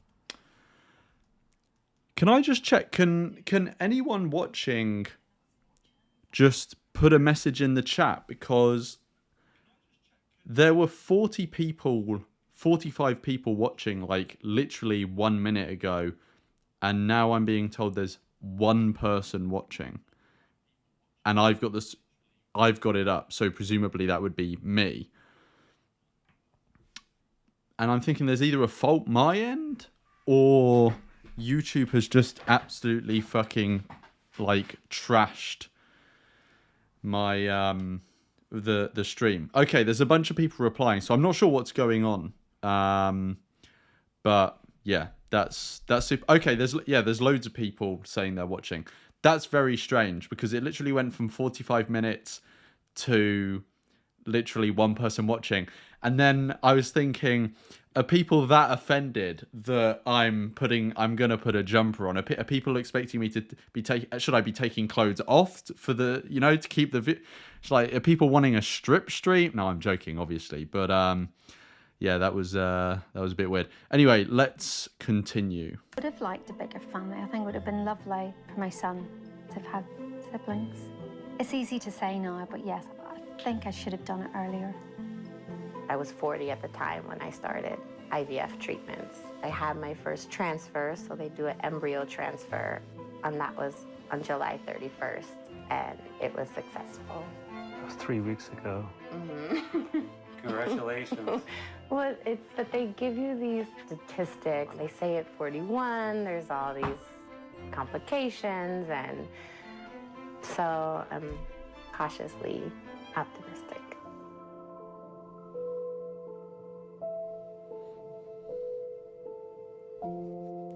Claro, yo lo que más quería era tener muchos hijos. Yo creo que mi mayor arrepentimiento, o uno de mis mayores arrepentimientos, es no haber adelantado, el haber postergado. Y claro, yo creo que de este grupo también de mujeres.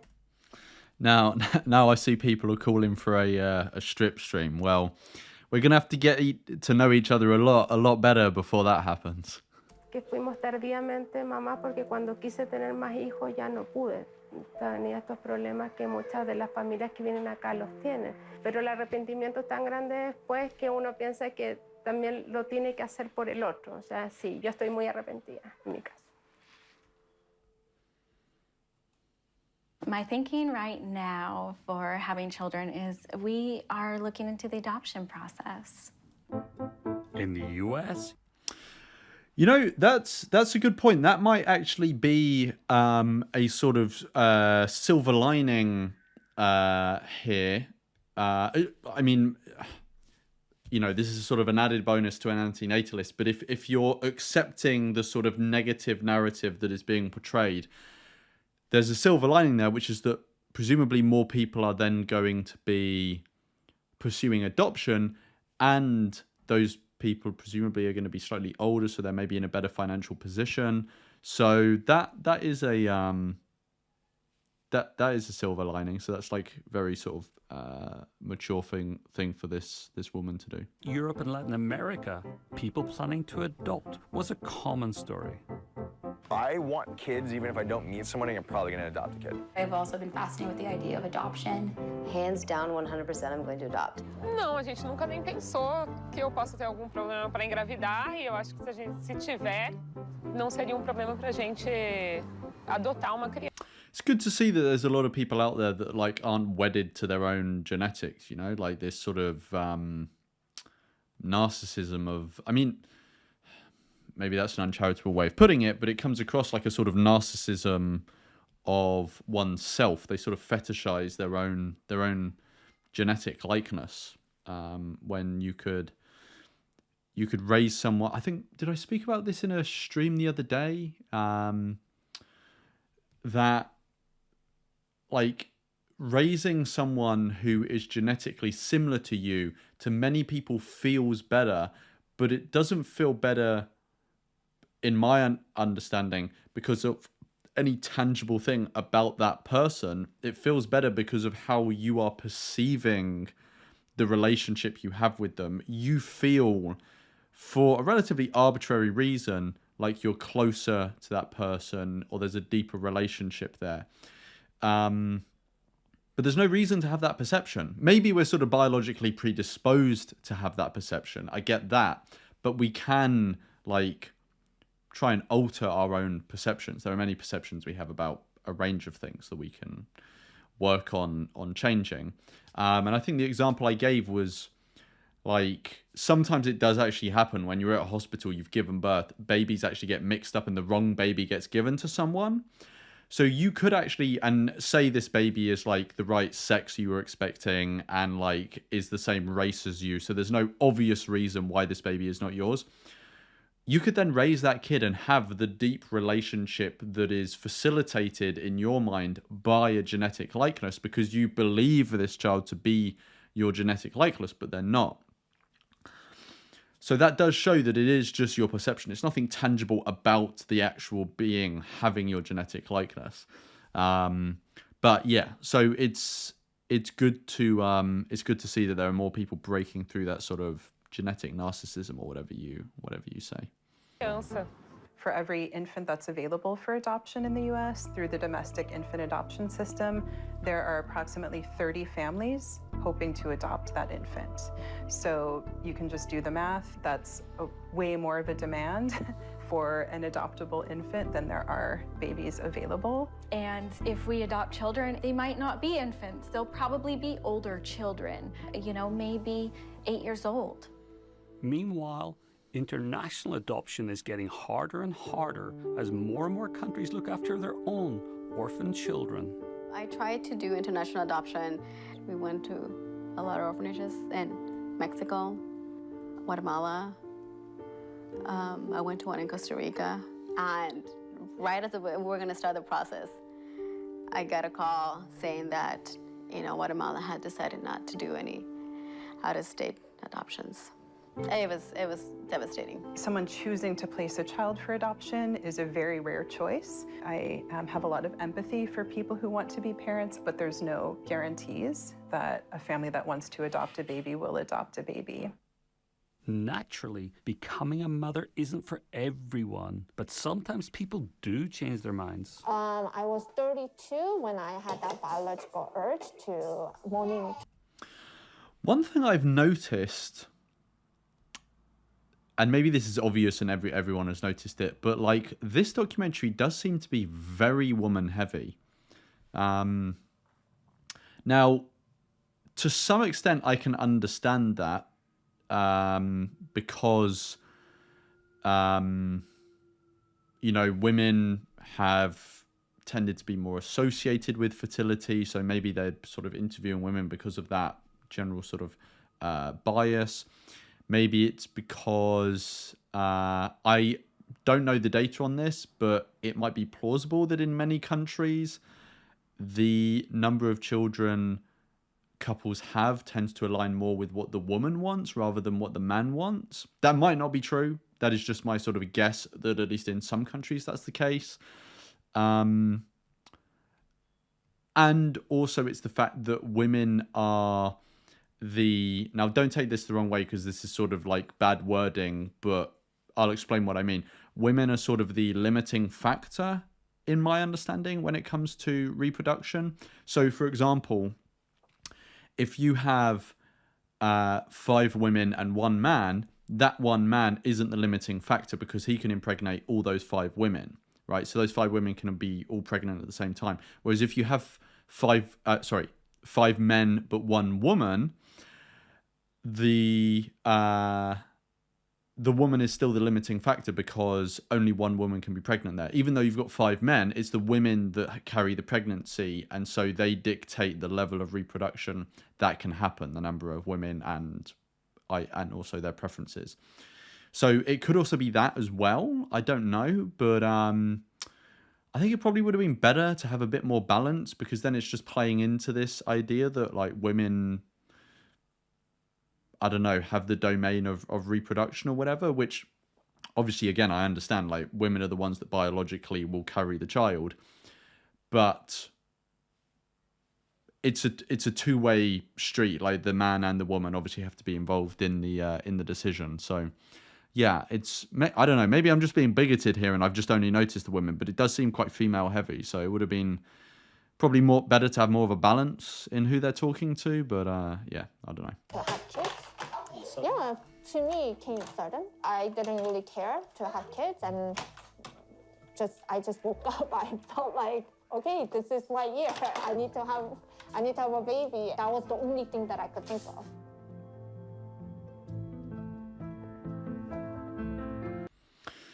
So just a quick one. I've just seen that in the chat. So Anonymous1 says, watching my mum die from cancer was absolutely horrible, and John ARA says same. So first of all, I want to say to both you guys, and I'm sure there's other people watching that have had that experience, sorry you guys had that experience.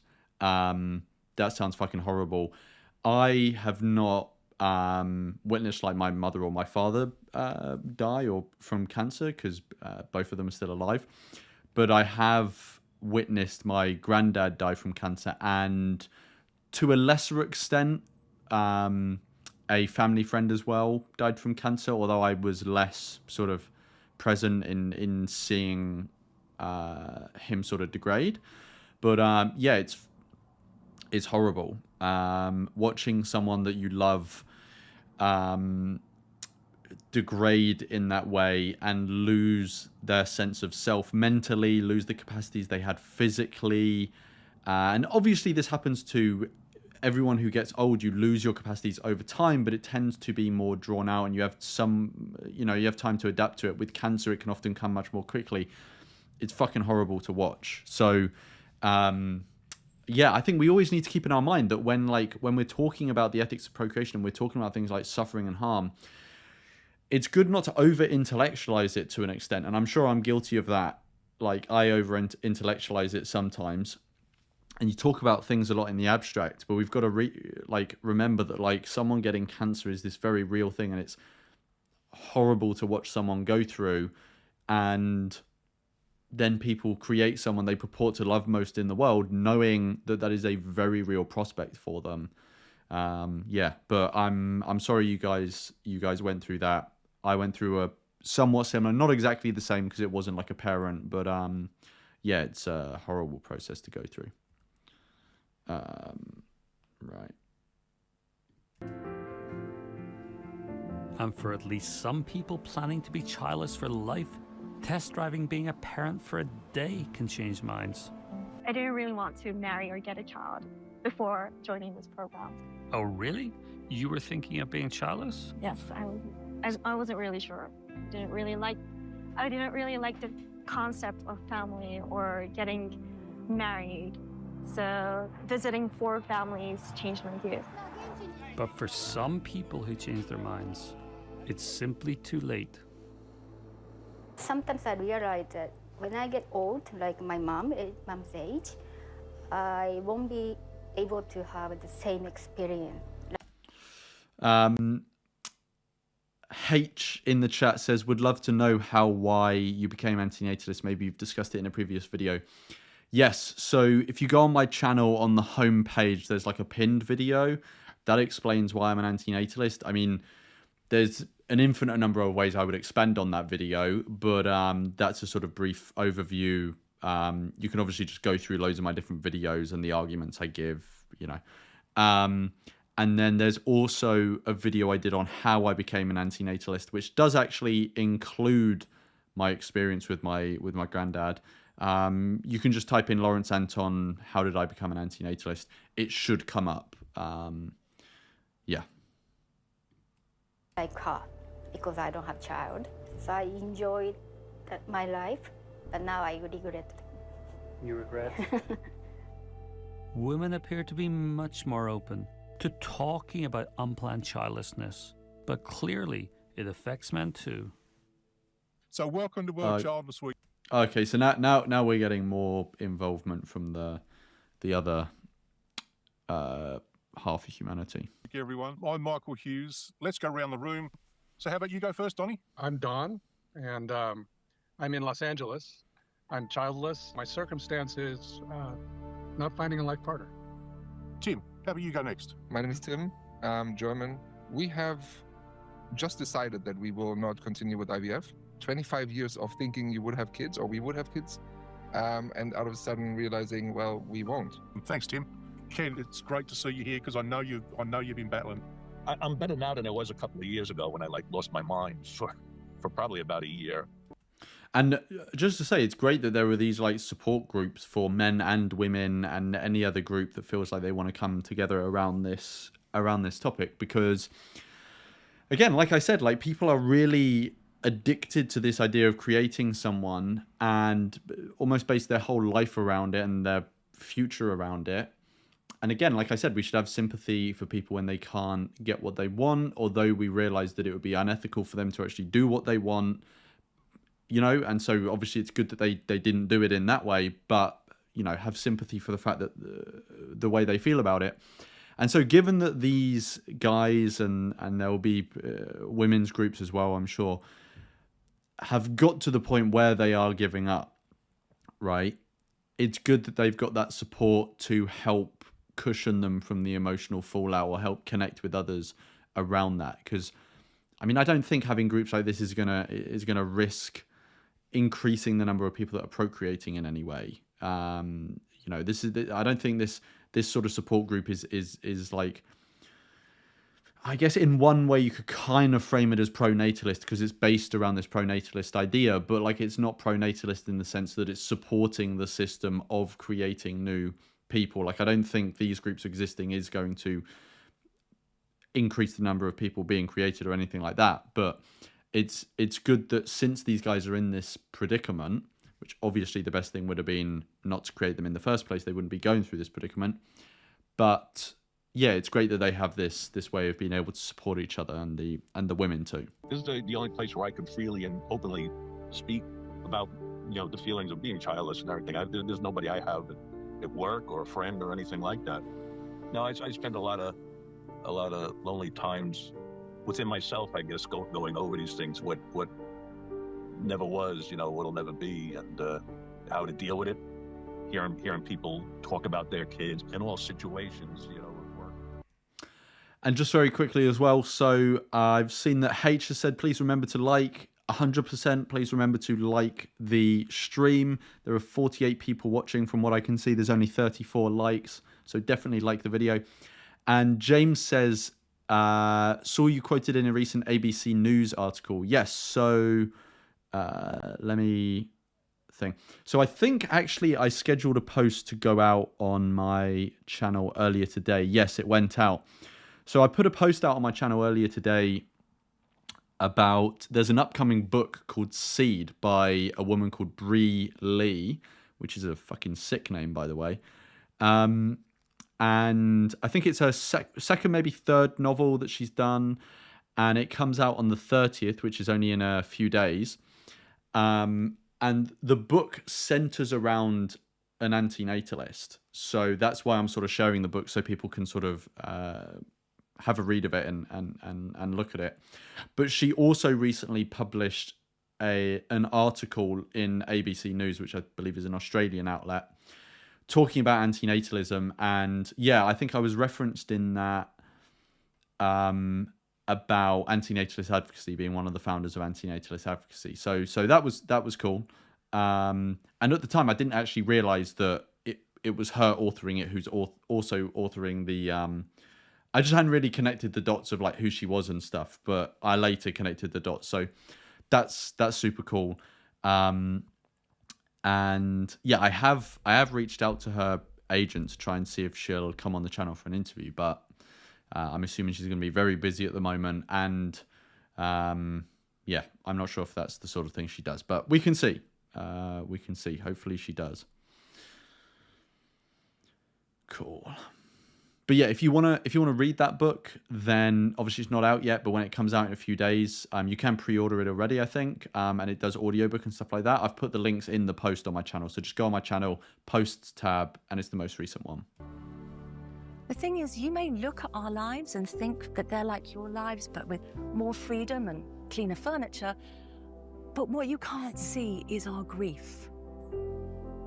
What's going through your mind right now? Anyone like to share that? It all stops with us. And as we see the young children around us grow, that's what gets me. Yeah. You would have been a wonderful father. I wonder why these people don't adopt. Or maybe you're thinking, That'd be interesting to actually, know. this is all a bit melodramatic, Jodie. Surely it's not that bad. Let me just share with you just a few of the things we've lost. That not only will we never have children, but we'll never create our own family. Never throw children's... That's not true. You can create a family without biological offspring. So, yeah, I'm not sure. It's a bit overplaying the victim card there. birthday parties. Never take that first day at school photo. We'll never see them maybe grow up, graduate, get married and have their own kids. We'll never be grandmothers and never give the gift of grandchildren to our parents. But I stand here today astonished. God, it's so, I mean, you know, on one level you want to have sympathy for these people, but it's so fucking self-centered often how they talk about things. Again, I feel like I'm kind of maybe victim blaming a bit, but I don't think it actually is really victim blaming. Obviously, you should have sympathy for people, but at the end of the day, they are, you know, getting really emotional over the fact that they can't do something that's immoral. I understand that's not how they see it, but yeah, it's like this is like creating a whole new human being. Like this is a entirely separate person from you. Like that's a massively significant act, and people are just talking about themselves. It's so self-centered. I don't know. I just found that it's just astounding. Yeah, I don't want to sound too unsympathetic, but it's just like fucking me. Yeah, it's a bit wild, to be honest. That I survived the initiation rite it took to join this tribe. The stories of people who grieve the children they plan to have are deeply personal. But behind these personal stories, a very common story emerged, a strikingly symmetrical pattern in the data of every country I researched. And that symmetry finally revealed the singular factor driving low birth rates everywhere. Remember, across the industrialized world, family size has been locked in for a generation or more for those who do become parents. But why does simply delaying parenthood lead to so many people never becoming parents at all? And why does unplanned childlessness so rarely recover? Finding answers to that took me 8 years of research. In 2024, I found myself staring at something extraordinary, a near-perfect symmetrical bell curve. The implications of this curve were so profound that I delayed this documentary by a year to understand it. I call it the vitality curve, showing the number of new mothers by mother's age. It exists for fathers too, peaking just a few years older and falling away just as fast. In recent times, with fewer and fewer of us starting families in our 20s, the vitality curve has stretched and stretched and grown flatter and flatter, but it's still there. And remarkably, in every cohesive society, the vitality curve is smooth. There are no bumps and no skew towards later parenthood. Where is the flux of people having children in their mid-30s? And where is the uptick from IVF? The near-perfect symmetry between those who are having children after the peak age and before explains mathematically why delayed parenthood leads to mass unplanned childlessness.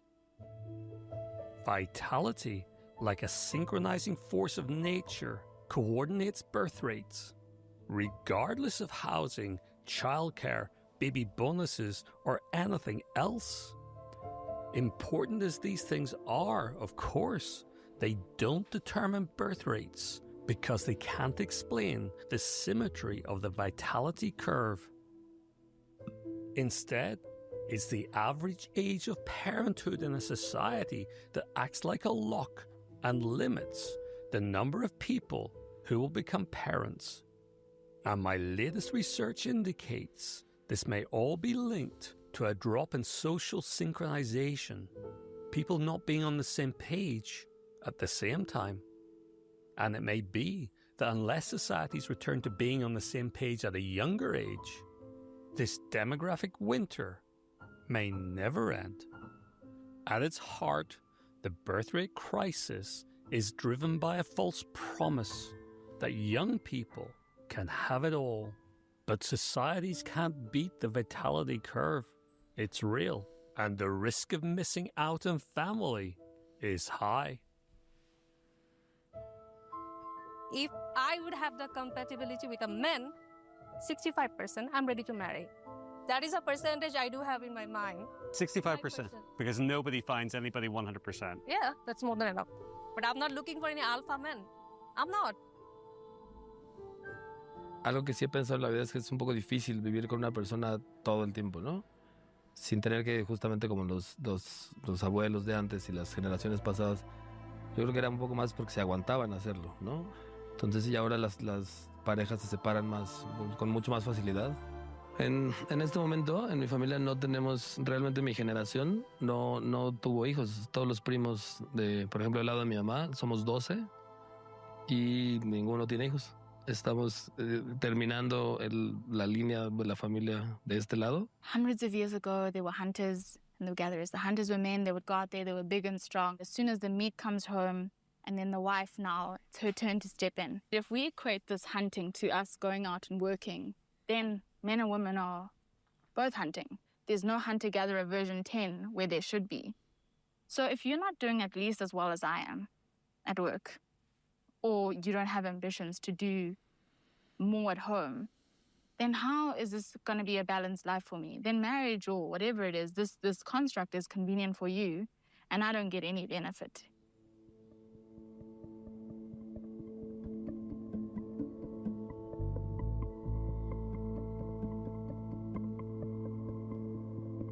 I would want to marry somebody who's doing at least the same or better than me. Bring in the bacon, you know.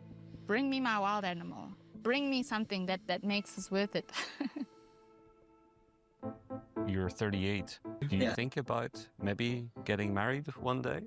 それは思いますね、正直。いつ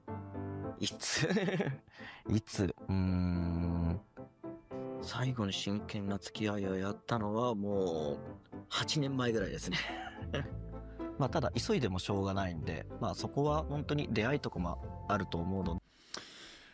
I mean, like, fate, I don't believe is really a thing, but you can this sort of vague idea of fate, you know, you can kind of understand, oh, well, you know, spontaneously I will come across, but like, you've got to create the opportunities for that. If you just stay in your room, I mean, obviously, we don't know anything about this guy. All we know is that he games a bit in his spare time, so who knows? But like, if you're just like playing games the whole time, then you're not really creating the opportunity for that quote-unquote fate to happen. I mean, I know this is not ethics related, this is just dating or whatever, but like, yeah, I don't know. で、まあそこは焦らずゆっくりでいいかなと、そう思います。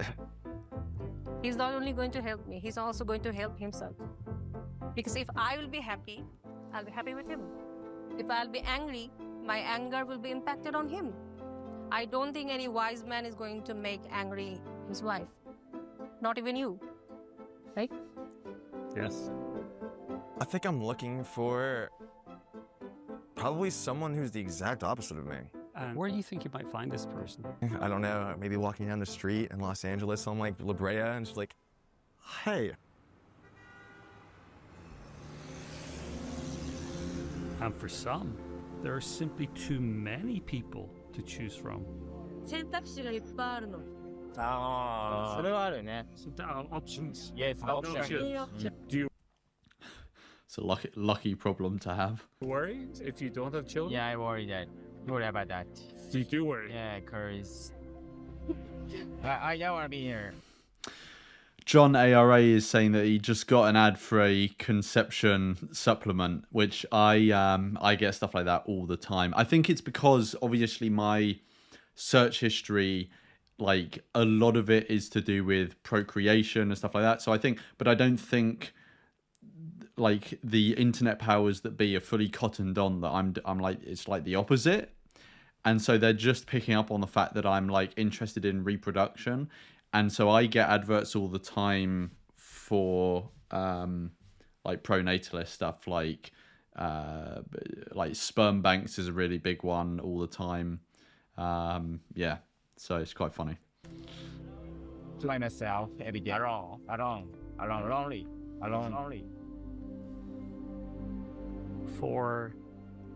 Did you think one day you would have a child, or did you not want a child? I had many choices before because I was young. So before, women in the world, women has no choice. Only to get married, to make a child. Only choice. But now, we women have many choices. I think you're marrying your ex-husband. Yeah, 3 times. 3 times. The same man. Yeah. She's married the same man 3 times. That's wild. I've never heard of anyone do that before. That sounds like fertile ground for a TV series. Now you know you want to have a child together. Yeah, I'm 36 years old now. So I think, in my opinion, this is a last chance for me to make a child. 3 years later, Aysam would get her wish. After multiple rounds of expensive IVF, she gave birth to a baby boy. But age is not the only barrier to getting pregnant, as Emi-san found out. Why did you not have children? I tried. でもできなかった。That's why. And 本当に高いですよ。If you want to have a baby. IVF. そう。 She was born and raised in a popular suburb of northern Tokyo called Takashima Daira, popular with young families at the time. So this is Takashima Daira. はい、そうですね。高島平です。これが私が行った幼稚園、キンダーガーデンですね。そうですね。幼稚園の思い出はたくさんあります。 In the early 1970s, Takashima Daira had a kindergarten crisis. For every place available, there were 10 children waiting. Wind the clock forward, and today, Japan has a care home crisis, with people in their 80s and 90s unable to look after themselves, having to wait years for a place in a care home. In this national TV talk show, famous celebrities were asked to watch how old people are left to fend for themselves. And all of this was triggered by the oil shock, which led to a baby shock and saw delayed parenthood become the societal norm and transformed Japan into this lonely, childless world. And the same baby shock is coming to a town or city near you.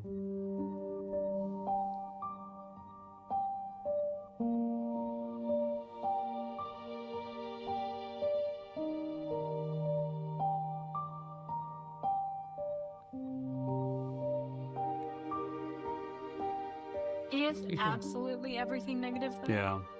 Sorry. Everything's negative. Sorry. It's terrible. And the worst thing is you can't get out of it. Everyone just starts having lots of babies. But why is that going to happen? It's like waking up today and expecting today to be really different to yesterday. Something fundamental has to happen for behavior to change. Yeah. And the kind of fundamental changes that might happen Yeah, we're talking after both economic and social challenges that today we're not geared up for. Maybe when things like that happen, people will change and will prioritize having their own family again. Maybe that will become the core thing. But something fundamental is going to have to change. We're talking about rapidly increasing taxes. We're talking about failing pension systems, healthcare systems that can't be funded. We're talking about loneliness of old people. And we're talking about street after street of derelict houses, with some people living in those areas with dereliction around them. That's the reality of what's already happening in parts of Europe and Japan. And have you been back in that time? 30 years? 30年間一度も帰ってないです。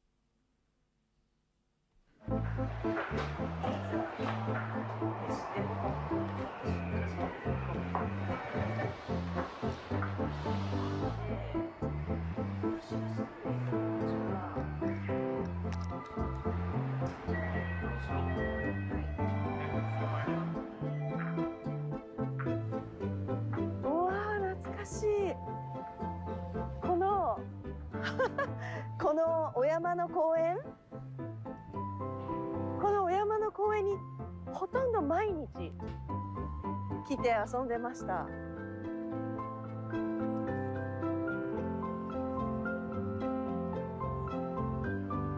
食器。へえ、全部閉まってる。でももっとここは賑やかでお店が全部開いてました。子供がたくさんいました。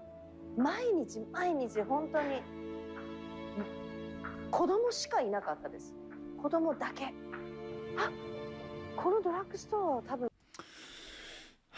Thing is, you've always got to be a bit skeptical about how things are presented here, because this is being presented as if, you know, this area was once this sort of great sort of booming place full of children, etc. And now, because of, you know, birth rate decline, the place is sort of withered and, you know, there's not much going on anymore. And the first thing to say is when they were coming out of the station, I saw a bunch of kids in the background playing on the playground. So doesn't seem like the situation is as bad as is being put forward, but that is just anecdotal, etc. The main thing I was going to say was that these impacts of like shops closing and stuff like this doesn't... one thing can be because there's birth rate decline, so there's less people, so there's less money going round for people to buy in these small shops. But another probably bigger reason is something that happens all over the place and has happened in loads of places I personally go to, is that you just get the like supermarkets predominate. So you'll get one big supermarket open up and it causes loads of little shops in the local area to close down.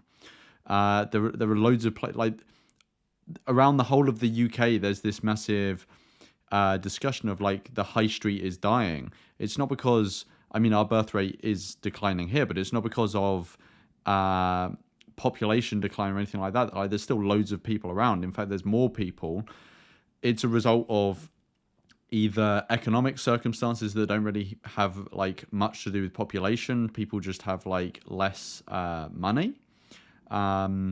Or it can be, and I think this is probably more of a driving factor, is the stuff that either stuff has gone massively online, so people are buying stuff online rather than in person, and if people are going in person, they're going to supermarkets, not little shops. So you've always got to be wary about how things are presented, because it seems like a bit dishonest presenting. I'm sure the population and demographic changes have had some impact. And places also change as well. Maybe once this was known for having young families and children, and now it's become like where elderly people are. Like, places do change. Maybe a different place now is more known for families. You know, I don't know the local area, who knows? But demographics will be part of it, but like how much part of it? You've also got to be aware of these other things, you know, like things have gone massively online. Things have gone to the supermarket rather than local shops. This is like a global thing as far as I'm aware. Yeah, and it's happening a lot for like even the places I go to in the UK. So yeah, I would just add that caveat there. 昔からあります。古いね。 What a change from 1973 when the global oil shock triggered unplanned childlessness here. It's easy to understand why young people delayed the idea of becoming parents. What few knew then is that for many, this would mean childlessness for life. Occupancy of these 10,000 apartments remains almost 100%. The difference. Also, sorry, I just want to go ever so slightly back. Why young people delayed the idea of becoming parents. What few knew. So, I don't know. I don't know. I'm not sure what he's trying to portray there. Let's keep going. There was something I was going to say, would but mean childlessness for life. Occupancy of these 10,000 apartments remains almost 100%. The difference now is the lack of children. In 2007, the local elementary school closed, just like thousands of schools all across Japan. The final intake was just one boy. こんにちは。高島平で生まれてここで育ったんですけど、ここので30年ぶりぐらいに帰ってきて、ここの商店街にほとんどシャッターが閉まっていてちょっとびっくりしたんですけど。やめちゃったからね。もう日本中全部シャッター通り、日本中シャッター通り商店街。 And it's true. There isn't a city, town, or village across Japan that hasn't been impacted by delayed parenthood. Do we know the name of this mall? What was the name of the town first? Suzaka. Yes, Suzaka. Town of, I think, 51,000 people. And we're close to the center near the station, I think. We found this mall randomly. And out of 26 stores, 5 are open, 21 are closed permanently. So, wow. That's less than 20% open.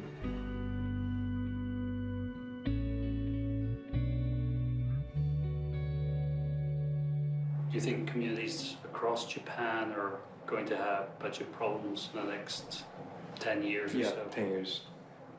I think 5 years, when we see the real situation in this region, maybe within 3 years, the city or towns that have to think about like bankrupting or something like that. So, And is low birth rate a key factor in that? yeah. I'm just thinking why. I'm just thinking why. One of the saddest things I find in Japan in the last 15 years, 6,000 schools have closed. From this, you have a loss of many things, including a loss of community around these school areas. This is one of the most sad things I see everywhere. Not only in Japan. Not only in Japan. It's like a hidden problem, but it starts to eat at a community, really, as years go by. You'd like to make memo from your story about like what is the other town doing? It'll be short. そんなに長くないかもしれない。 I was hoping this long-serving mayor would share the town's secrets on coping with population decline.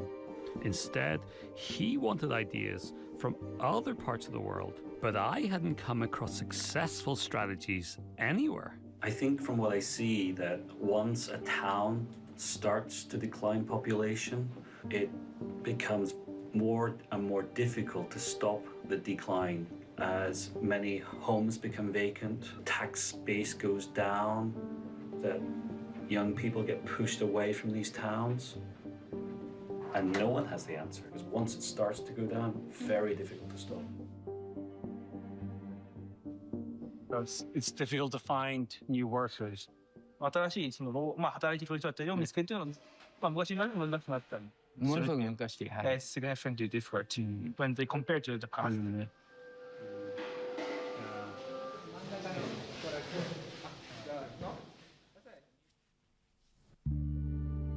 おばあちゃん一人で住んでる人多いの。そうなんですか？You just told me おばあさん一人がたくさん住んでいますって。おばあさんって今だいたい80歳以上。そうね、80代。80代ですか？ While we were filming, unknown to me, our production assistant Mie was talking to some locals.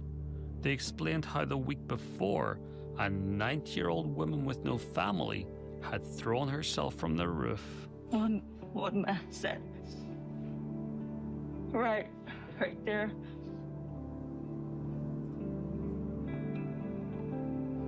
She fell off because she was lonely.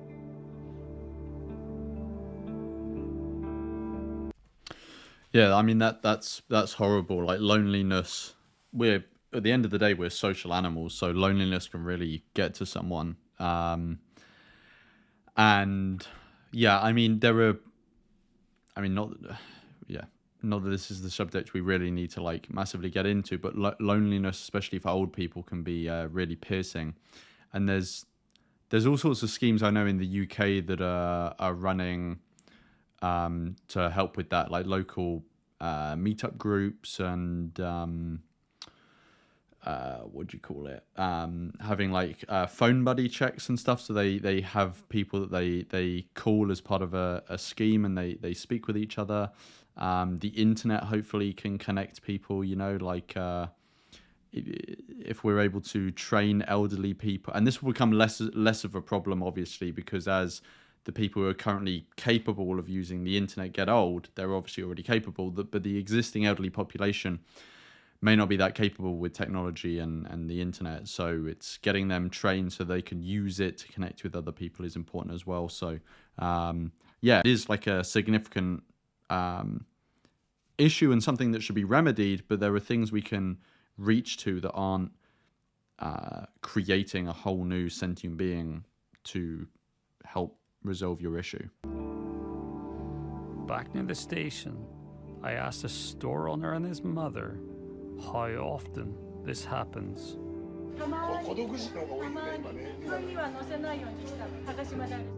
On a weekly basis, in this Tokyo suburb, old people were throwing themselves from the roofs, or their corpses were being found in their homes.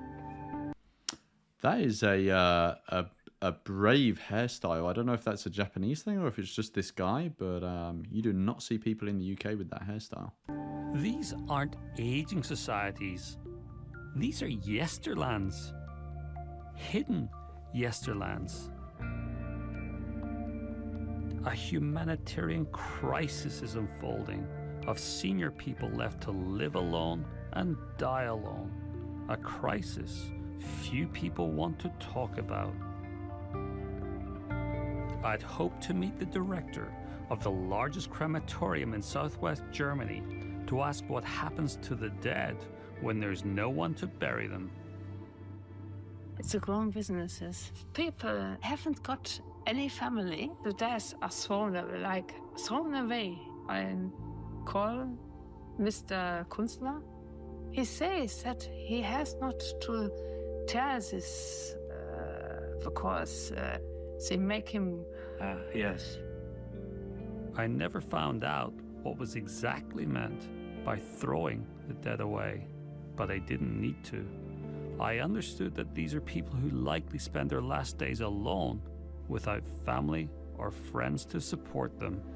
Entonces estoy de acuerdo en que recién estamos comenzando a pensar los problemas que va a traer esa falta de población. I think it's sad that we're only starting to think of problems like loneliness. In Tokyo, lonely old people are even jumping from the roof. But again, loneliness here is being framed as an issue of population, but it's not. Like it, I mean, again, like everything, it's multifactorial. So population will be one factor. It's being presented as a significant one here. I'm not sure how significant it is. Obviously, like, I'm no expert on this subject, but there's loneliness in many groups in society, and often the discussion tends to revolve around the fact that like it's just easier to be insular now. You know, you can do everything you want online, get things delivered to your house. People's social skills seem to be getting worse because of our reliance on technology, like using technology so much. Yeah, there's even an issue in mental health crisis with young people themselves. Even in cities where there's loads of people to actually engage with. So I'm not sure if it's as much a function of population. I might be talking out my ass, but I'm not sure it's as much a function as population as being presented here. I think that's a general issue in society that has maybe more to do with technology. And what's even more now is like work from home. But yeah, I'm not sure. No había pensado en esas consecuencias, ¿no? De la soledad. Sabía de las tasas de suicidio alto en Japón, pero de gente joven, por la presión de una sociedad muy exigente, ¿no? Competitiva, pero ahora que lo mencionas, sí, la soledad del anciano, es verdad, no, es un tema que yo no he considerado. But there's something that seems kind of pessimistic and sad about wanting to see human numbers decline. I realize we've got a very crowded world, but it sounds kind of lonely.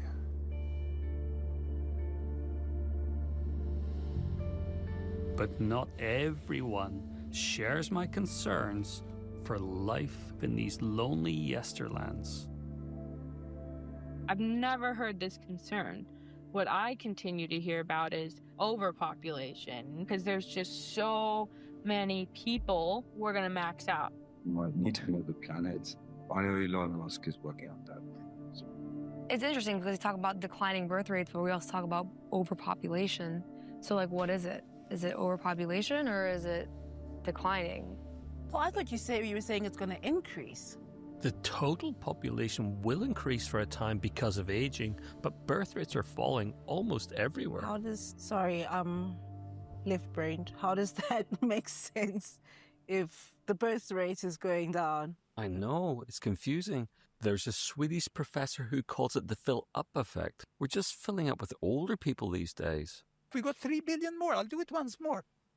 The old die, the rest grow. People who preach about population growth are simply living in the past.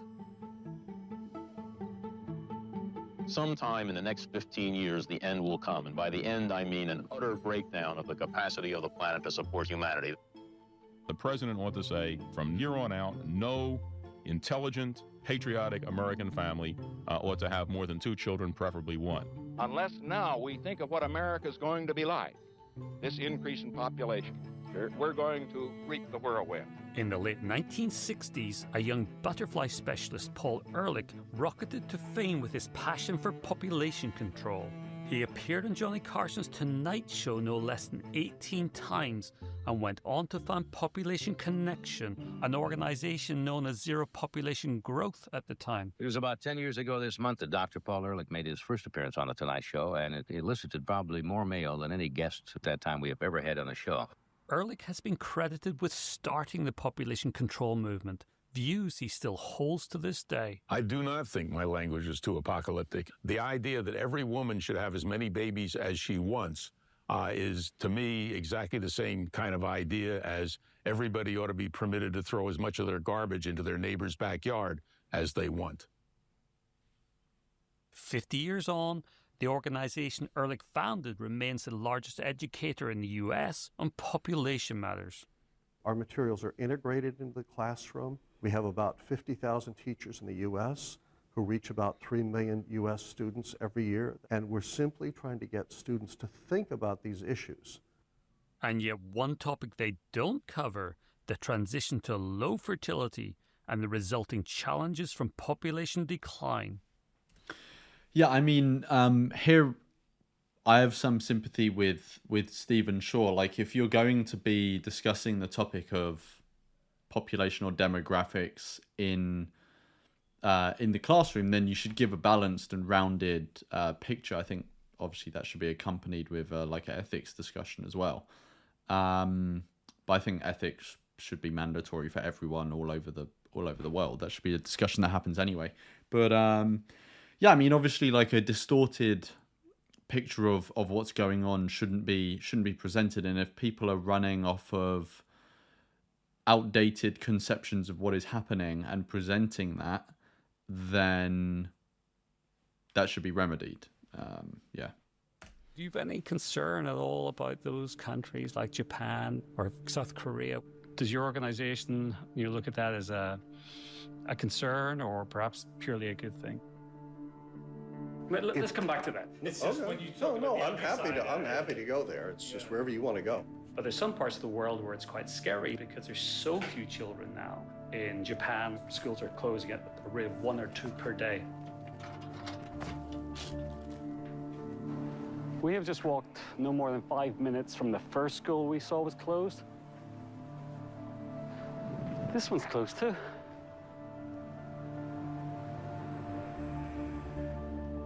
I think the concerns are overblown.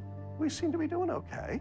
It doesn't seem like we've gone into some sort of an economic death spiral. What we need to do is remove barriers that prevent people from being productive members of the workforce. I've seen research, for example, that shows that BMW in Germany found that its older workers in assembly plants were less productive than the younger workers. But then they looked at why. They did 2 things. They put in wooden floors instead of concrete floors because old knees tend to be sore knees. Second, they installed magnification equipment because older eyes tend to not be quite as good as young ones. The head of Deutsche Bank once said, young people run faster, but old people know where the shortcuts are. And so break down those barriers. And if you do that, our economy in terms of economic growth will be just fine. Wooden floors and magnifying glasses are not going to scratch the surface of this crisis. A more common suggestion is that automation and AI will save us, but there's one fundamental flaw: robots don't pay taxes. I'm an economist. I was basically educated in the 1980s. Demographics played almost no role in economic theory.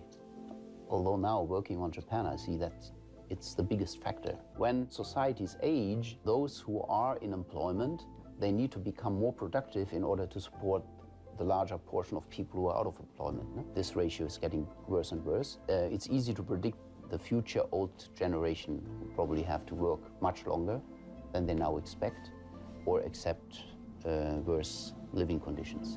Old people can still vote. They're going to vote for policies to support higher pensions, which is going to hurt younger people if they have to support that. And so. This is certainly true in Germany, I would say, where pension reforms have been against the younger generation. One of the things that they are trying to do in the reform is to create a capitalization system where the guy that is working today saves the money, put in the bank, and that is the money that's going to finance his retirement, okay?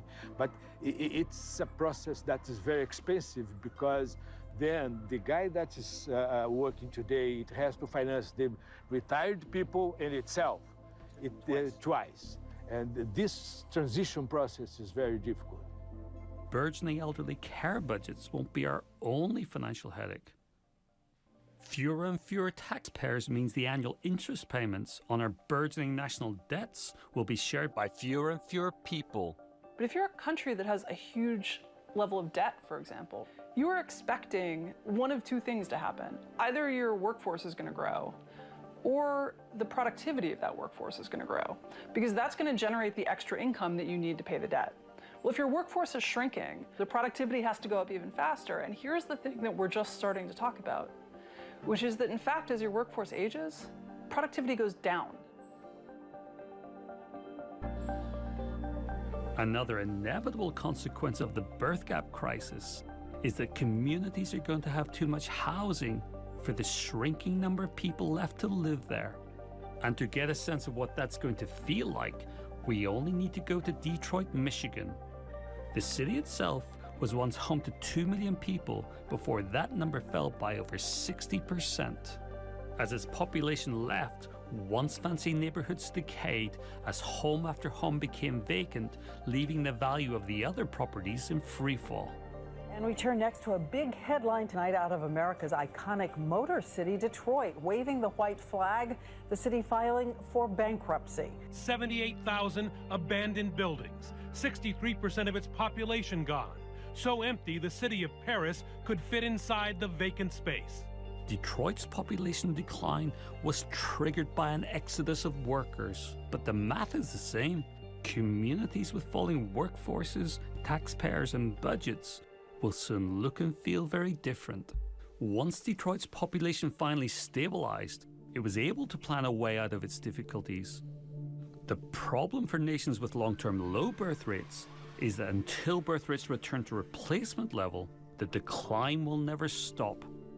And just like Detroit before its bankruptcy, economies will suffer when year after year there will be fewer customers and revenue for businesses, and for governments, a shrinking tax base. We will have to retrofit our entire economies to somehow function in our decaying yesterlands. That merits a whole new branch of economics, retronomics, the study of how to continually retrofit our economies when growth becomes a thing of the past. And having built our economies based on growth, that's going to be a major change. It's a change that can be coped with in a number of different respects. A number of things have to happen, though. You have to reinvent government, pretty fundamentally. You can't stay with a pay-as-you-go pension system, for example, if you've got 2 retirees for every worker. You've got to reinvent that. You've got to turn that all the way around. You probably aren't going to continue to pay people more and more and more over the course of their lives. All of these things require what could be big, wrenching changes. And this is just the economic side.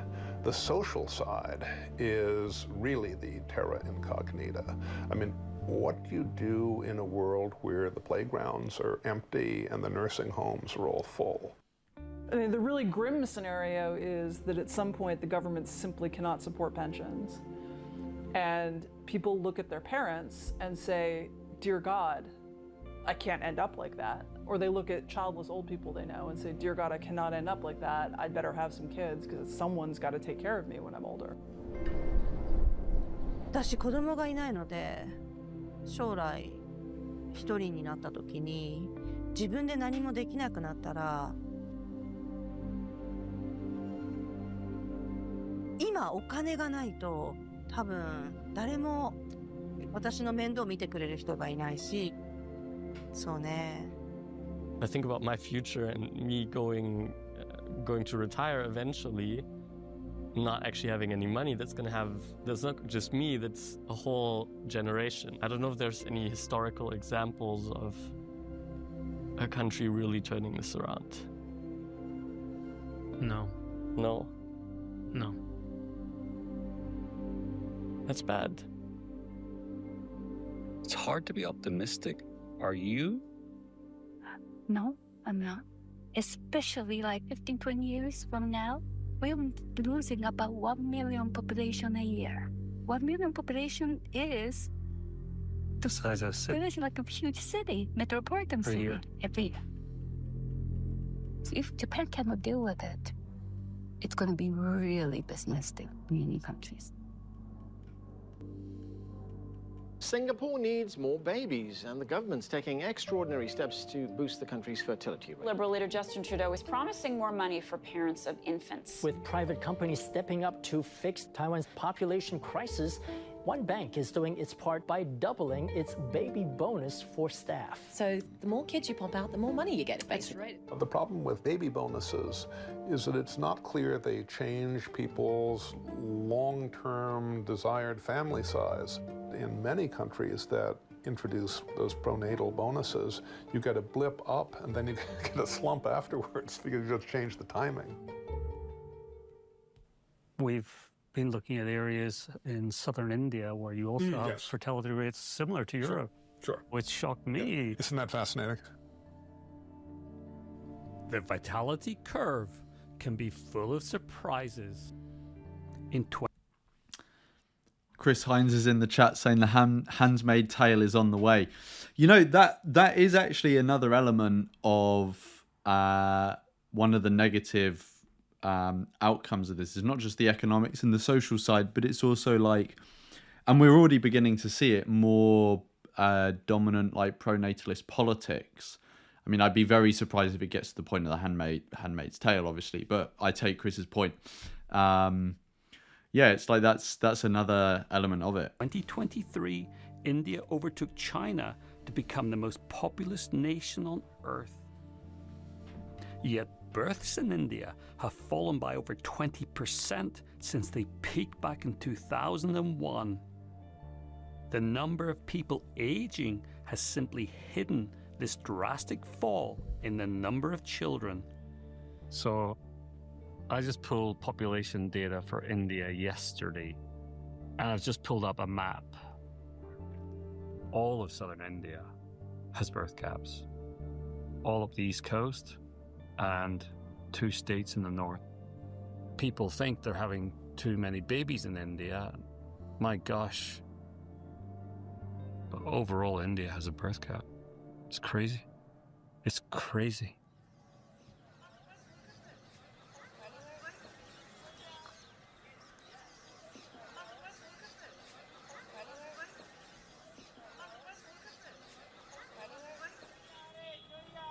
In India, well, what's your perception? Are people having large families or smaller families? Nowadays, they are moving towards small families. Small family. Yeah, it is because of the mindset of the people now changing.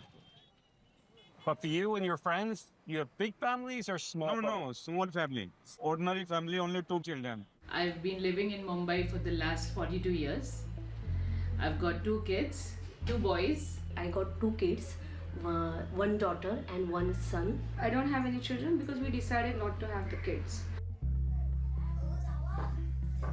म्हणजे ते असं आता सासूला आहे ना, म्हणजे मुलग्याचीच एक तरी मुलगा हवा म्हणून त्यासाठी ऑपरेशन करून दिलं नाही म्हणजे सासूने.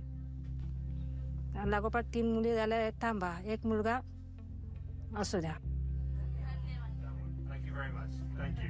फॅमिली कंडिशन, फायनान्शियल कंडिशन एवढी नाही आहे की 2 पेक्षा जास्त चिल्ड्रन सांभाळू शकतील. सगळं एज्युकेशन सगळं महाग झालं आहे, त्याच्यामुळे 2 खूपच झाले त्याच्यापेक्षा. स्वतःला कळतं की ग्रॅज्युएशन होऊन पण एवढं चांगलं नोकरी असं मिळत नाही आहे, त्याच्यामुळे त्यांना पण चांगलं शिकवलं पाहिजे. स्टार्टिंगला CA करायचं होतं, पण फॅमिली कंडिशन एवढी नव्हती व्यवस्थित. Why is she crying? She still wants to become a chartered accountant. You're crying because you want to be an accountant. So what are your plans for your future? My friends who have children, they don't get to live their lives. I'm not saying that the lives that they are living right now are less than perfect or not something that they wanted, but it stops them from doing some things, and I don't like not having that freedom. I keep oscillating between the idea of having my own children or adopting or even not having any children at all. How many children do you think you might want to have? At least 2. Maybe more? Same questions to you. You're 13. किती मुलं पाहिजेत तुला? Why only 1? एकच का? एकाच 2 तरी कुठे Thank you. By 2024, 90% of India's states were already below replacement level. And just like Japan, Europe, and the US, this trend isn't being driven by one-child families. Instead, a decrease in vitality and increased childlessness is taking its toll. India, like its neighbors, is being transformed into an inverted world. What a change.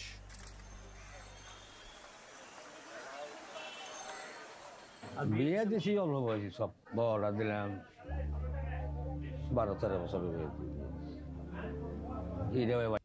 Oh my god.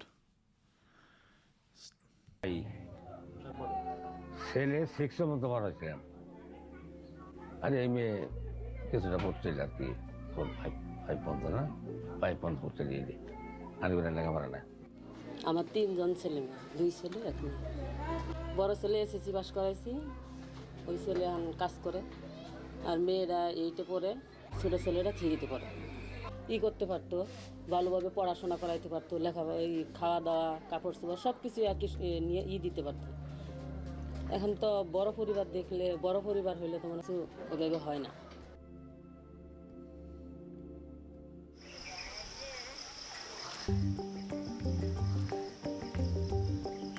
So, how long to walk up to the house? 20 minutes. And you walked there yourself? Yeah. To find a large family for me? Yeah. Actually, that is the house of Kanchamantamang, who has the large family, 6 kids. Because you couldn't find large families anywhere here? No, I went to different villages, maybe talked with hundreds of people, and I didn't find one. So this is where I found. So Nepal is really changing? Yeah, it is. 20 minutes. Okay, let's go.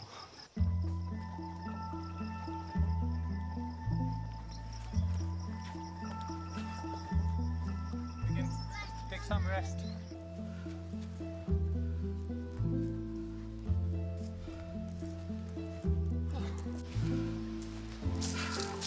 I'm happy to see you guys.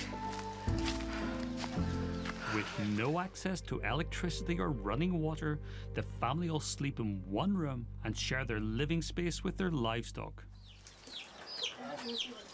Ahora जन्माएको यस्तो भएको पहिला 4वटा छोरी भइदियो 4वटा छोरी भएपछि अब सबैले गाउनेले दाजुभाइले अनि बनाउन अब आफ्नो खालको भन्दै सन्तान नहुने भयो यसको छँदै रहन्छ भन्न पेर्न थाल्यो अब त्यतातिर लाग्यो मार्काको कुरा गरेर कुरातिर लाग्यो त्यो लागेपछि अनि हामीले जन्माएको But how times have changed for their children's generation.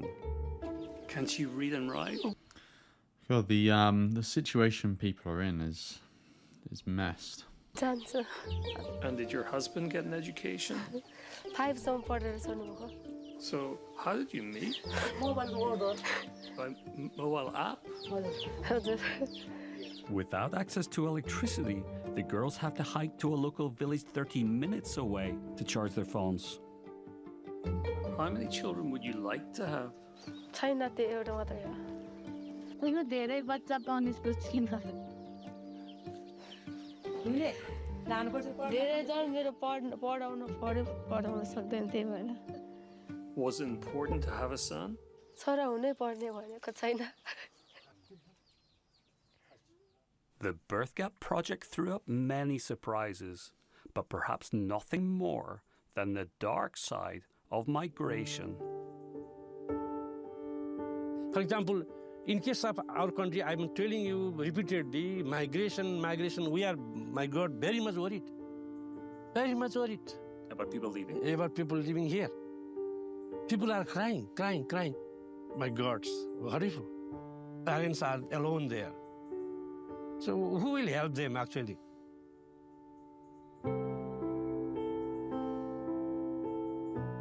How long will you be here in Kathmandu?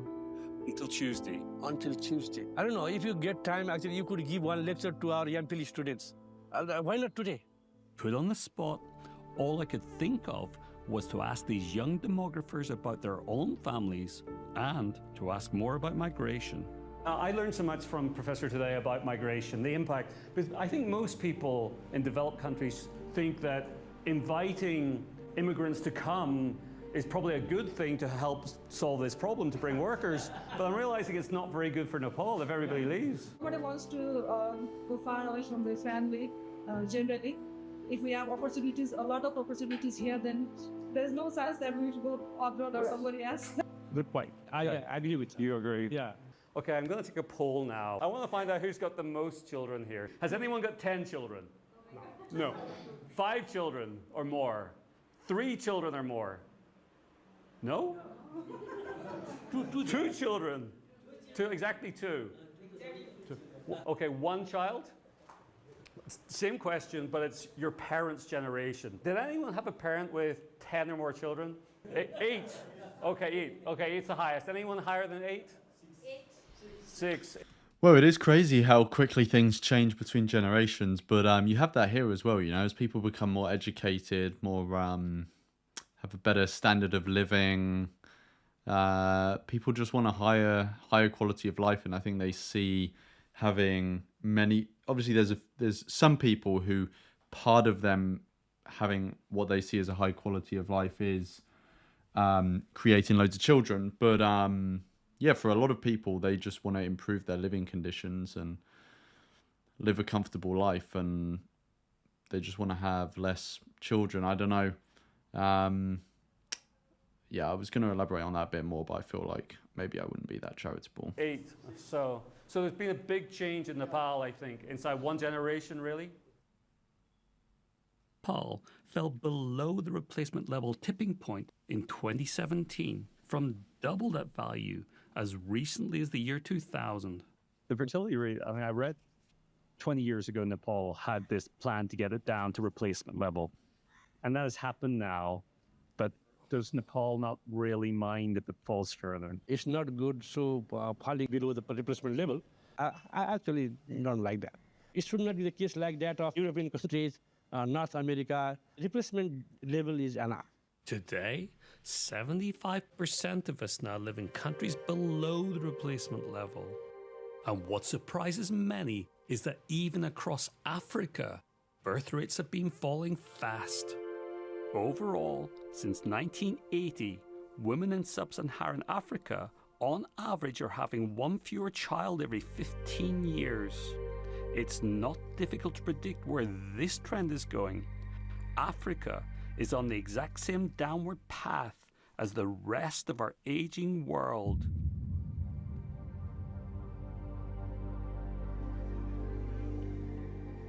What I want is more male children. I have one child now, this is him sitting by me. His name is Destiny. I was in GS3 when I lost my dad, so I need to drop out because there was no help for me to further my education. So I need to drop. Because of the situation of our country, poverty is everywhere, and no help, so we need more children, more male. It's my tradition, it's our culture, it's my tradition. So it's crazy. I mean, it's almost explicitly talking about your child as a resource. Unless I'm like misunderstanding what this guy is saying. One day, one of my sons will do more than me. In parts of Nigeria where there's still extreme poverty, we find families like these shoemakers who still desire to have larger families. So you just had your 6th child at age 32. Do you plan to have more children? Don't do. See children for Lagos, don't do. While birth rates are falling more slowly in Nigeria, from the mix of stories I heard in Malawi, I could sense the start of a transition.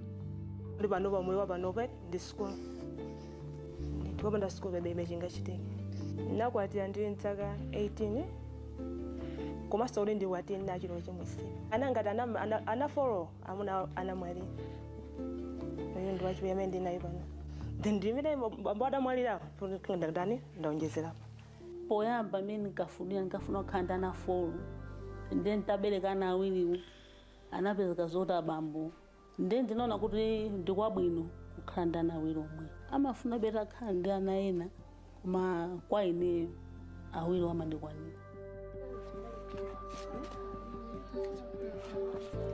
As you know that here in Malawi, education is the key to all things. For my school, I almost walk for 1 hour to reach my school. By foot? Yeah. For 1 hour? Yeah. Every day? Each and every day, 2 and 4. So you're walking 2 hours to school every day? Yeah. Do you yourself plan to get married? Of course, yes. And you'd like to have children maybe? Or? Of course, yes. How many? Only 2. And do you plan to have children? Yes. How many? 1. Ideally, at what age? I think at 26, that's when I will finish my school because I would like to have a master's degree. So to reach that goal, I think it will take me almost 6 years from now. I understand in Malawi men sometimes have more than one wife. How would you feel if your husband had a second wife? For myself, I can suggest to divorce. You would divorce? Yeah. Me too, I'll go for that. Me too. So I can say a lot of things. Sorry, 1 second. Okay, they want to get in, they stay here. So that's why it's their home. The chickens are giving us audio issues. Malawi felt far from where my journey began. Yet hearing these 3 students talk of their dreams for education, careers and family, I felt I could have been listening to young people's challenges in Tokyo, Milan, London or LA. Here, it was like going back in time and witnessing the transition to delayed parenthood with my own eyes. And the vitality curve tells us that delayed parenthood on any continent will lead to high levels of unplanned childlessness and soon enough, birth gaps. Do I think that the birth gap could get that wide in South Africa? Maybe you just find people having children slightly later. I don't think that would happen in South Africa. But what about the idea of unplanned childlessness, where people first focus on education and building careers, and then when they're ready, they find they don't have a partner or they no longer can have children? That could happen, yeah. In every low birth rate nation I've researched, it's the average age of parenthood that determines birth rates and the level of childlessness. But why does the average age limit the number of people who will become parents? It comes down to something I call reproductive synchrony. The more of us who reach the stage of life for dating, bonding, and starting families at the same time, the more births will follow in a remarkably predictable way. But when those years stretch out, when family formation happens later and over a wider range of ages, fewer people become parents at all. It's that simple. And that's why any solution to the birth rate crisis that ignores the age of parenthood is going to fail, because ready or not, nature doesn't wait. I'm kind of not ready. Hell no. Hell to the no. I'm not ready to have kids. I'm young now. I'm 26, so right now I don't think about children. I don't think that it is something that I can decide right now. It's just not so much a topic right now. If I do get to 32 and I haven't met somebody, I think perhaps I would start to be more inclined to worrying about that. I would be really sad if I found out kids were an option. I mean, although I don't want kids right now, I do want to be a mother one day. Like, I see so many girls want to have children. There are some girls who don't want to have children, but there are many girls who wants to have children. I do sometimes worry that if I don't have children, I could be lonely. Yeah. And if it turns out that you don't have a partner or can't have a child in your mid to late 30s? I certainly would feel like there's something missing. Let me share something with you that in Japan today, less than half of women turning 26 without a child will ever become mothers. What has to change? Well,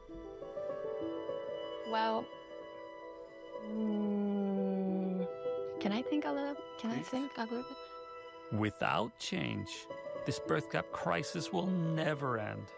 And we will get to watch our communities fade away like civilizations of the past. Time is on no one's side when it comes to this crisis. It's really a difficult question. Yeah, there are so many things that we need to change. After 9 years making this documentary, that's my conclusion too. Many things have to change to support the young. So where should we even start? For me, it begins with education and awareness awareness of the likelihood of becoming a parent by age drawn from real-world data, students should know these probabilities early so they can better plan their lives. An awareness that finding a partner is the key to starting a family, an awareness that whether we like it or not, dating is a race, and the longer we wait to settle down, the less likely it will ever happen. But awareness alone will not be enough. Societies must reinvent themselves around younger parenthood so that those who want to have children earlier in life are supported and not penalized. Education should be streamlined and shift towards lifelong learning, allowing students to start their careers sooner. Employers should publish how many of their staff go on to become parents so young people can choose career paths and workplaces that will truly support them. And government policy should focus mainly on younger parents. We have all the evidence. I can't help but thinking these sorts of things are going to come into place because, I mean, as this reality comes about, the world is going to get more pro-natalist. And yeah, some of that is worrying because some of that comes out in like very detrimental ways, like places like Russia, for example. Yeah. Evidence from data and history that not all nations are likely to survive this crisis. Those that do will rebuild everything around the young.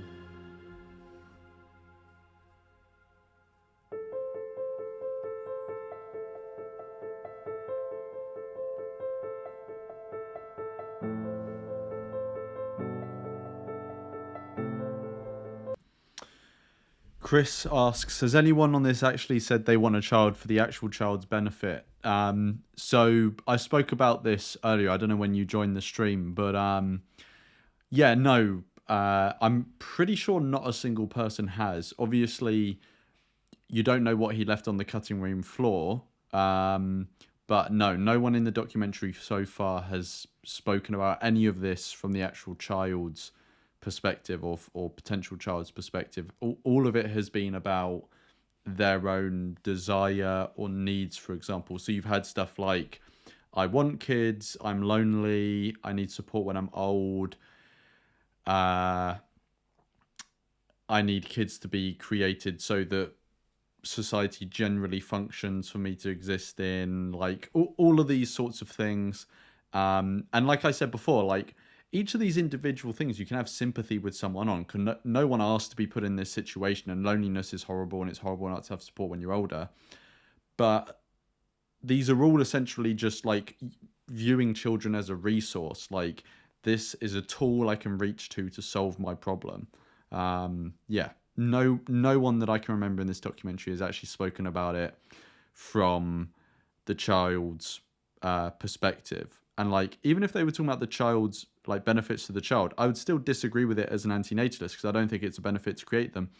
But at least they're thinking about it from the child's point of view. I'd kind of give them more credit than all the people in the documentary because at least they're trying to think of it from the child's point of view.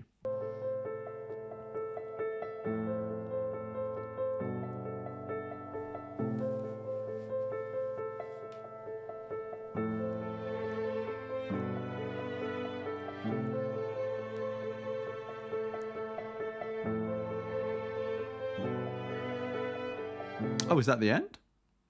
Oh yeah, we're right at the end.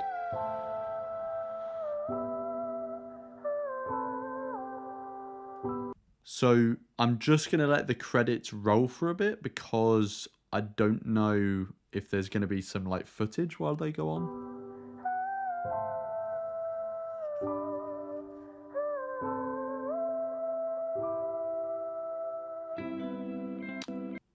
Husband does not get. Oh yeah, okay. Okay, so the footage will come up in a bit. Let's see. There's no right time. Como que no pasa por la mente, pasa por lo que uno siente con la persona con la que está. Es una decisión tan personal que yo creo que más que nosotros incentivar a que otras mujeres tengan hijos, que la intención de tenerlo. 굉장히 힘든 것 같아요. 내가 없어요. 내가 일단은 어떠한 그 금전적인 여유나 어떤 삶에 대한 여유보다도 제일 큰 행복을 누릴 수 있는 거는 I don't think there is ever one reason for having children, nor not wanting to have children. So for me, it's obviously a very personal choice, and oftentimes people find it absolutely baffling that. Honestly, I love the South African accent. It is such a good accent. As a school teacher, I don't want children, and I have to justify my stance, particularly as a woman. I know for a fact my husband does not get that at all. Sí, digamos, respeto a la gente que también toma la decisión de no pasar por esta experiencia, pero como que, digamos, no me imagino yo la vida sin haber pasado por esta experiencia. Me faltaría algo, digamos. I think the only thing I worry about is if, like, people say to me all the time, well, you're going to regret this later. Which I think is just one of those society manipulation things, because it's a big job, it's a hard job, and I don't think it is for everyone. After having the children and I got to know another joy of life, my priority of my life totally changed. In a good way or a different way, or? Both. I think to have children, have a baby, it's something, it's a miracle.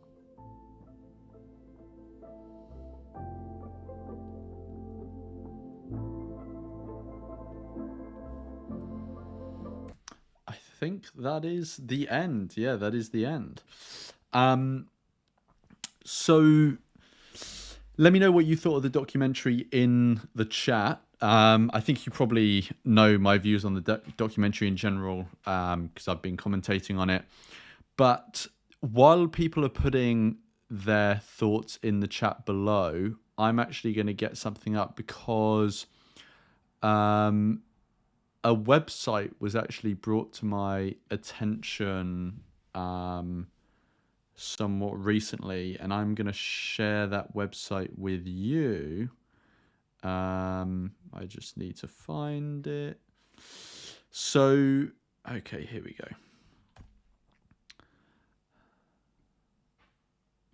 So, let's go.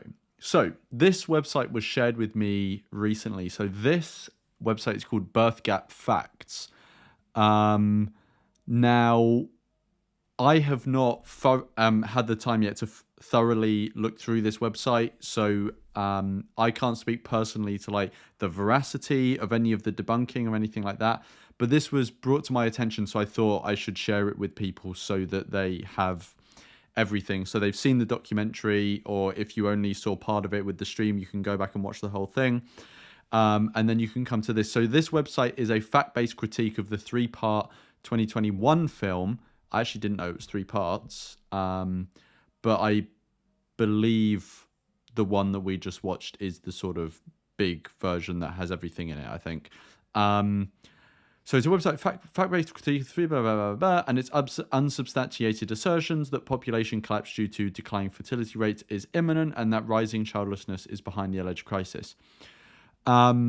So again, like I said, I've not massively gone through this website, but someone has gone to the effort of putting it together, and it supposedly addresses the information in the documentary. So go through it at your leisure. I actually just saw someone, there's Emil Torres. So I'm assuming, this is a list of people who endorse this website. Which is interesting. Let's see if there's anyone else that I recognize.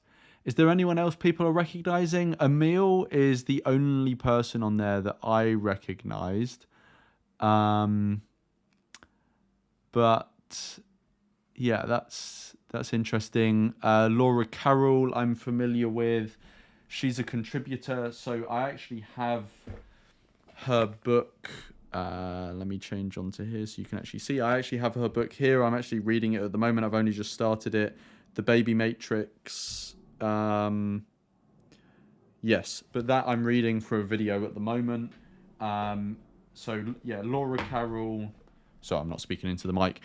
Laura Carroll, who's one of the contributors to this website. I'm actually reading her book at the moment, interestingly. So yeah, obviously go into they've got all sorts of stuff here. But yeah, go through that website at your leisure. But cool, yeah, let's see what people think in the chat of the documentary. So again, like I said, if you haven't already, please put your thoughts in the chat below. And we can go through them. Okay, so what do we have? Sorry, I've got hiccups now. So we've got, so Mar Squeeze says it was lame. Anonymous 1, no care for how badly their kids might suffer, no care at all. James says, I think all the demographers who write on population decline would do well to open literally one ethics book. Aditya says, biased to fuel capitalism. I saw someone earlier mentioning capitalism as well. I can't remember what they said. But nevertheless says they don't think, they just fuck. Mike Donegan says, no one asked me if I wanted to... No one asked me if I wanted to educational slave and then be an educational slave and then wage slave for 45 years, only to age horrifically and die miserably and possibly go to a Christian hell. Very, very rosy picture there, Mike. Chris says, I only saw the last parts really. What was the biggest argument given to continue having children if you had to pick the one with the most weight? The most weight? Well, I can give you an overview of basically like what the case was that the guy was making. I'll try and stillman it as well as possible. So basically, he was making this documentary to talk about two things. One was to raise awareness about the fact that there is a decline in fertility, a decline in birth rates, and that will eventually lead to a population decline. So, okay, sorry. There's two parts of it. The first is identifying there's a decline in birth rates. The second part of it is talking about the impacts of that or the potential impacts of that. So one is that there will be an aging population. The second is that there will be less people to support the aging population. The third is general economic decline. And there are maybe some others that I'm forgetting. But that's the general picture that he's painting. If you want more detail on that, you would have to go back and watch the documentary. But yeah, basically saying there's less people being born, and so that is going to cause like widespread issues in society. Now, if you watch the documentary, you can kind of judge for yourself, and I guess go through that website, judge for yourself how strong you think the case is that he's made for that. Personally, I think it's irrefutable, there definitely is a decline in birth rates. That is going to lead to some significant issues that are probably going to be quite widespread. I think he's hyping it up a bit too much in the documentary. And there's something he presents as being caused by population decline, or it's heavily implied, that actually I think have much better explanations. Although population will be one of the explanations, but I think there are stronger things. There are things that have had a stronger impact. But I would say like the strongest. I mean, the case he's making is a valid case. I don't think it's a good enough justification to be creating people to solve the problems that we're going to face. Because if you face a problem as an existing person, you should try and deal with that problem the best that you can, try and remedy it the best you can without reaching for the lever of creating whole new sentient beings just to solve your problem. But the general point he's making is a valid one, in that, in my understanding, birth rates are declining, and this is going to cause issues in society that are going to be varying levels of severity, but there are going to be some quite severe ones, and we have to find a way to remedy that. Now, as an anti-natalist, I would say those are issues we're going to face. We need to try and do the best we can with the situation that we're going to have, try and identify those issues are going to happen and prepare for them before they actually cut. Well, some of them are already happening, but before they come even more, we've got to prepare for that and do the best we can. I'm not saying that's a silver bullet. I don't think there is a silver bullet. I think we live in an imperfect world. That's one of the reasons I don't think we should be bringing people into it. But yeah, hopefully that has kind of answered your question, Chris. So Mike says, and the documentary never touched on the benefits of having less people, more resources, less pollution, lower prices. We bring children in this world and we raise them to be warriors against evil. We have just had a donation through. Thank you so much to the person who sent in that donation. First one of the stream, and £40, so very generous. Thank you so much for the person who sent in that donation. I really appreciate the support. And they say, really enjoying the stream so far. You say so far like it's midway through. We are about to end, but thank you so much for the support, and I'm glad that you have enjoyed the stream. And I will try and do more streams. If there are things, if anyone's watching and wants me to do more streams, if there are things that you come across that you think would be a good topic for a stream or thing to react to, please email it to me, because I'm always looking for things. And if there are things to react to, I will do streams. But thank you so much for the person who sent in that donation. Absolute legend. Appreciate the support. So let's see if anyone else is saying anything else. I've seen a few people saying that I'm doing great work. Just thank you again for the kind words. I'm glad people appreciate what I'm doing and find it valuable. And yeah, I think that's everyone's sort of takes from the chat. So yeah, I hope everyone enjoyed watching that. And yeah, I think it's important to, it's important not to be in an echo chamber. If you're an anti-natalist, I understand that it's nice to go online and connect with a message and people that sort of are like-minded, but it's good to keep a tabs on what other people who are speaking about the same or similar issues are saying as well. I know this isn't the same as anti-natalism. It's kind of on a different level. It's kind of about demography, economics, social issues, and anti-natalism is kind of about ethics. But it's the same kind of ballpark. So it's important to kind of keep an eye on what different people are saying on this topic. So I think that's everything. The final thing I will say is just remember there are still some free stickers to get your hands on. So these are free anti-natalist stickers that I designed. Apart from someone called me out for this one, saying I'm claiming I designed this one. I don't mean I designed the actual meme. I just put an anti-natalist spin on it. But these are free. Just go, link in the description, Void Merchandise, and you can go and order yourself some for free. All you have to do is pay for postage. So we've got some slogans there. That one's upside down. Life must be some kind of mistake. Life isn't a gift, it's a risk. And then you've got every cradle is a grave, no suffering on Mars, and I'll have kids. Yeah, they are free. Go order them now. You can get yours. There are some more left, but there have been lots of orders, so get them while you can. James is saying that the shipping is $50 to Australia. That shouldn't be the case. Maybe, James, if you want some stickers, email me which ones you want, and I will look into what the pricing should be for the shipping, because it shouldn't be that much to Australia. I can, what I'll do is I can next time I'm going past the post office, I can literally go into the post office and ask them how much it'll be. And yeah, and because it shouldn't be that much. It might be, obviously it's going to be more if you were like in the UK.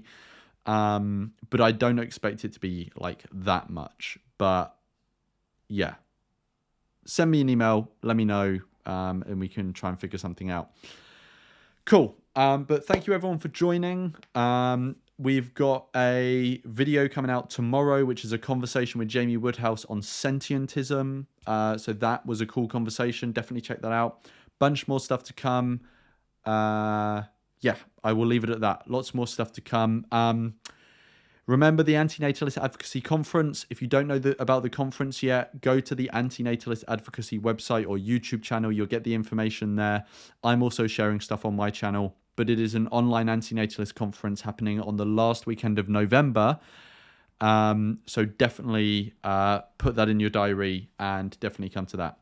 Anyway, thank you everyone for joining again. Hope you enjoyed, and I will catch everyone in the next one.